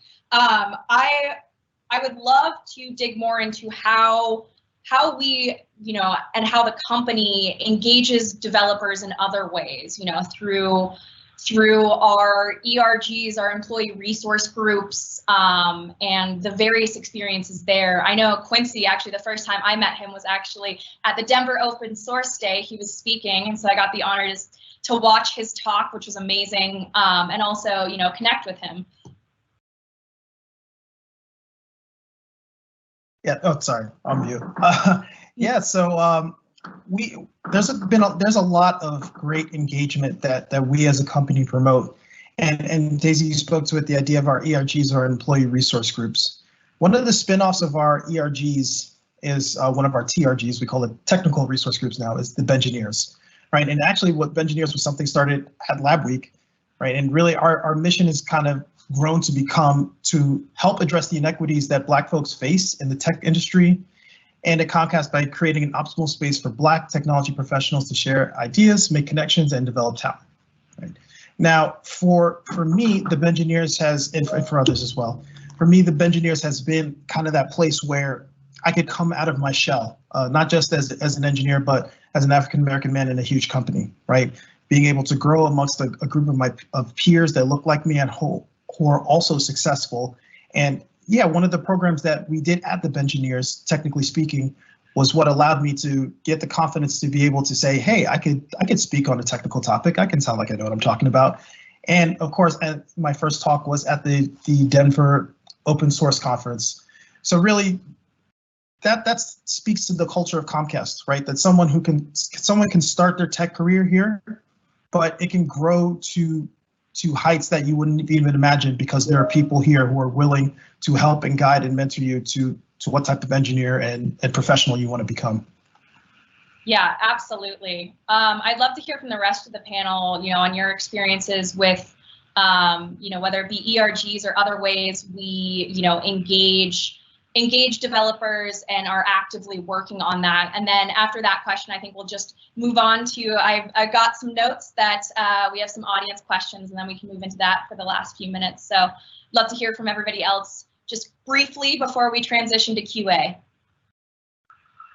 I think ERGs are fantastic because they're safe spaces for people who come from similar backgrounds to collaborate together, to ask questions, to get support, to get mentorships. I belong to Tech Women, and I think Priya Smith also belongs to Tech Women. We do an annual conference. We do hackathons together. We have exposure to some amazing programming across both NBC Universal as well as Comcast. I'm really, really proud to participate in some of the ERGs. Absolutely, and I can say I'm part of the Denver chapter for Tech Women. I'd love to hear from the last three on our panel. Yeah, so I think in RDK, we've speaking of hackathons, they have started with hackathons given the virtual environment that we are in, but there are technical summits that usually are held every 6 months, which have now turned into more virtual events as well. But I think now, there are like certain projects that are posted that people could collaborate, contribute, or you could post a new project if you wish to. So I think this is first time that has been tried this week. I think there are a few demos that are ongoing on that. So I'm really happy that it went well. People integrated like other technologies into RDK within 3 weeks, and that was really amazing to learn. I'll just mention quickly that in addition to the Open Source Advisory Council helping with open source, there's also a group that Comcast helps with speaking. And I do a decent amount of speaking. I think pretty much every one of my talks either is about an open source project or it's an open source project that I released myself that I'm talking about. So that also is a nice way to help our engineers improve their career as well. And Prasmita, do you want to close us out? I think I'll pick on two separate things that were mentioned, mentorship and then ERGs. There's actually an ERG mentorship that happens like every year. There is a formal program where you have a matching between mentors and mentees. So I think there are multiple different ways that Comcast brings developers together and allows us to collaborate. So that's one other one that's pretty good, I think. Yep. That's a good one. Yeah, and because you can get a mentor from a different ERG. So yeah, is you know, like I'm able to, if I want to get a mentor from VetNet or somebody in another ERG, because I'm a part of the Tech Women ERG, you know, it's a great opportunity to meet more people. I think from here we can move on. We have a few questions from the audience. I'll go with the first one and kick it off to whoever wants to jump in. How does Comcast compare with their competitors with respect to open source, using, sharing, and contributing? I'll take that one, Daisy. I monitor that quite closely. There's no such thing as competition in open source. We all collaborate, we all share what we do. But if you were to see where we are in our maturity as a company from an open source perspective, I would say we are among some of the more mature users, contributors, and collaborators on open source. So we've got an established open source program office. We have hundreds of contributions we make every year. We have people from our development team who speak at conferences. We are releasing, you know, original projects like RDK and like the Apache Traffic Control to the open source community. So I would say we are one of the leaders in open source today after, you know, making through this maturity curve, I would say. So that's my take on that, and I'm very proud that we're also a good citizen of the community. Yeah. I think I would like to add to that you know, the management, others like all colleagues here, there is abundance mindset and there is a scarcity mindset, and open source does not flourish in a scarcity mindset. So we always believe that we can make the pie bigger, and instead of having that zero-sum game. So I think we basically try to collaborate more with others in open source, and I think that's the result why we have been making this progress thus far. And everyone from our senior leadership up to like individual contributors, I see this abundance mindset in a lot of people, which is really heartening to see. I can also mention along the lines of what Nithya said, that it's not a competition and that we are decently along the path there. A couple years ago, when going to conferences was a thing, I went to a conference where there was a speed mentoring session they had. So I signed up to be a mentor, and without exaggeration, the majority of the people I spoke to that were mentees wanted to know, how do you do open source in a large company? So I spent my time, I spent an hour and a half talking to a bunch of engineers about how we did it at Comcast. And Nithya has given similar talks at other conferences. So we like to share it. And it's been clearly that engineers want to do this kind of work, and we're happy to embrace it. Great, and so I guess we'll move on to question number 2. How does Comcast seek to maintain a healthy and easy to understand open source community? I'll start this also, Daisy, only because the Open Source Advisory Council, for example, does such a fantastic job of making sure our developers, when they open source something, they do it well. We check for a number of things. We make sure it's secure. We make sure it's well documented. We make sure that the person who's contributing this has time to maintain it, because you just don't want to dump some software out on GitHub and not maintain it. And then the Open Source Advisory Council, the Open Source Program Office rather, also makes sure that there is a vibrant community built around the project through code of conduct, through outreach, through communications, So we often work very, very hard to make sure we are consuming healthy projects. And we also make sure that when we put something out there, that it's also healthy and well maintained. I'm curious to see if anyone else has additional points to make. Quincy, I know as a new mentee of the council, how does it feel as far as, easy to understand, easy to become part of the open source community at Comcast? I think it's fantastic. Like I've said before, I'm someone who's new to the open source community as a whole. So being able to learn from somebody who has insight to that community, that has years of experience, it's the world, And also to speak more about how we maintain a community, again, for folks who have not done this before, there's the ability to join the ambassador program where, you can assist the open source practice office with tasks that they carry out in their day-to-day without having to completely change roles into being into that world. So again, it's just part of the community, right? It's just part of how Comcast operates to grow the community without necessarily putting a burden on other people. Great, and does anybody else have anything to add on that question? Or if not, we can move on to the third one.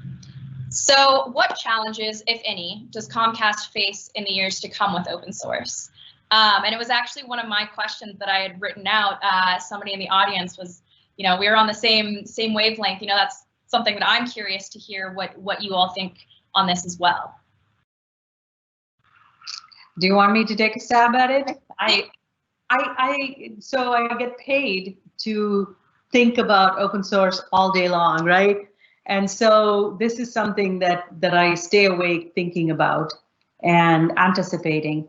I think the whole open source community faces the same challenge, which is if we don't give back, if we only consume as companies, and we don't give back, we don't nourish the open source projects that are out there and the vibrancy and the innovation and the pace of open source, then open source may not be there for us.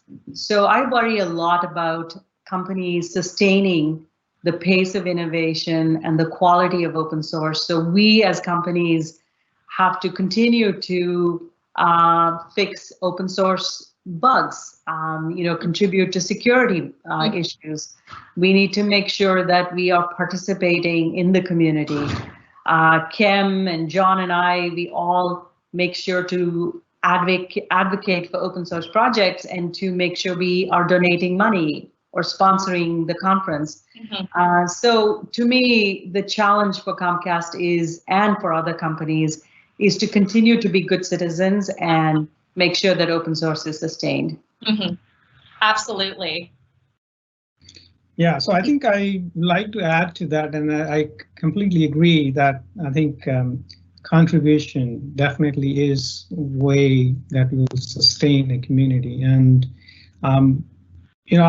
I have an analogy. I come from the hills in India, and they used to have many years ago, where you'll have like a common kitchen, right? And everybody will come and they'll bring their dough and whatnot, and then they will cook. But then if you don't clean up or you don't kind of fix the broken oven or something, then this breaks down. And this is exactly what you will have with open source. So you would see like kids would be collecting wood, right? And somebody would be doing cleaning, somebody would be making sure that it's swept and everything. But then in the end, everybody got to use the kitchen, and it's scalable too because you use less resources and you only do the part that you are interested in, and yet you enjoy the value of the full kitchen. So I think as we embrace it more and more, and it becomes more part of your mainstream products and technology, it becomes even more important that this is a vibrant system. Kim, I loved that analogy. That's a great way to put it. It's the idea that not just as a company embracing open source, but as a full-on open source community wider than our company. We're all stronger together. We all get better together. I love that. I think that was awesome. I think we are almost out of time. I'm not sure if anyone else has anything pressing they'd like to add in or any final notes. I'll go and sorry. Go ahead. No, please go ahead. I'll just go from the contribution perspective. We talk about contributing back, but the open source projects are maintained by certain maintainers. It's also like them being involved in the community and making sure once they have put it out there, they also receive the PRs back and review them and set it back in. So I think that's another part of it. So Nithya, I'll send it back to you. Oh, sorry. I think we just got another question here, and we are almost out of time. I don't want to keep anybody too late, but it was when carrying out open source projects, what strategies does Comcast use to reduce tech debt and stay close to active release cadence as much as possible? I know this is a huge topic, and we could actually probably dive into this for quite a few minutes. I know that we need to close in and wrap up, so I would encourage whoever posted that to reach out to any and all of us, and we would love to answer this question for you. Yeah, John's raising his hand. Please reach out to us, and we can post some follow-ups. And again, thank you all for tuning into this panel, and a huge thank you to the amazing panelists. You guys are phenomenal, and I am so honored to be surrounded by such, brilliant minds who are driving this company forward. Thank you. Thanks, Daisy. Thank you. Off to Benjamin. Brian Benjamin, yes.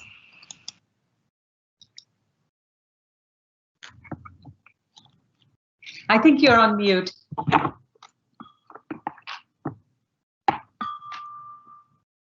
I can't believe I did that. Well, thank you very much. I appreciate you guys and the time and the efforts and all the work that you guys are doing. I'm going to apologize earlier because I know that the very beginning when I welcomed everybody, probably the first minute or so we were on mute, so I apologize for that technical difficulty. That one wasn't me muting myself. This time I did do it, so I apologize for that.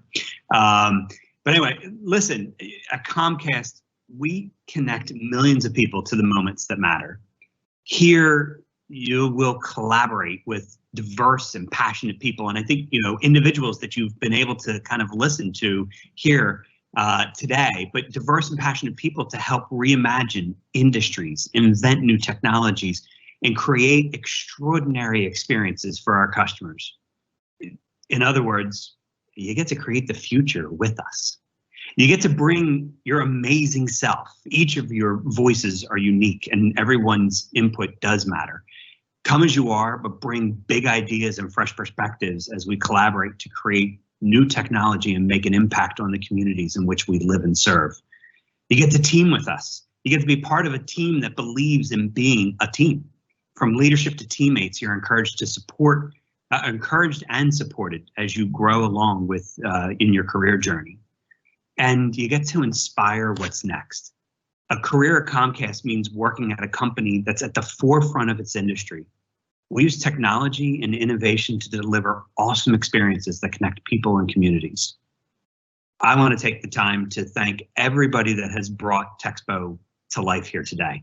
All of our presenters, all of the people behind the scenes, and there have been a lot, and we really do appreciate all of their work and efforts. But most importantly, I want to thank you for all of your time. Thank you for taking time out of your day to spend it with us. If you're interested in learning more about a career with Comcast, you can feel free to connect with us at comcastcareers.com. That's comcastcareers.com. Thank you and have a great evening.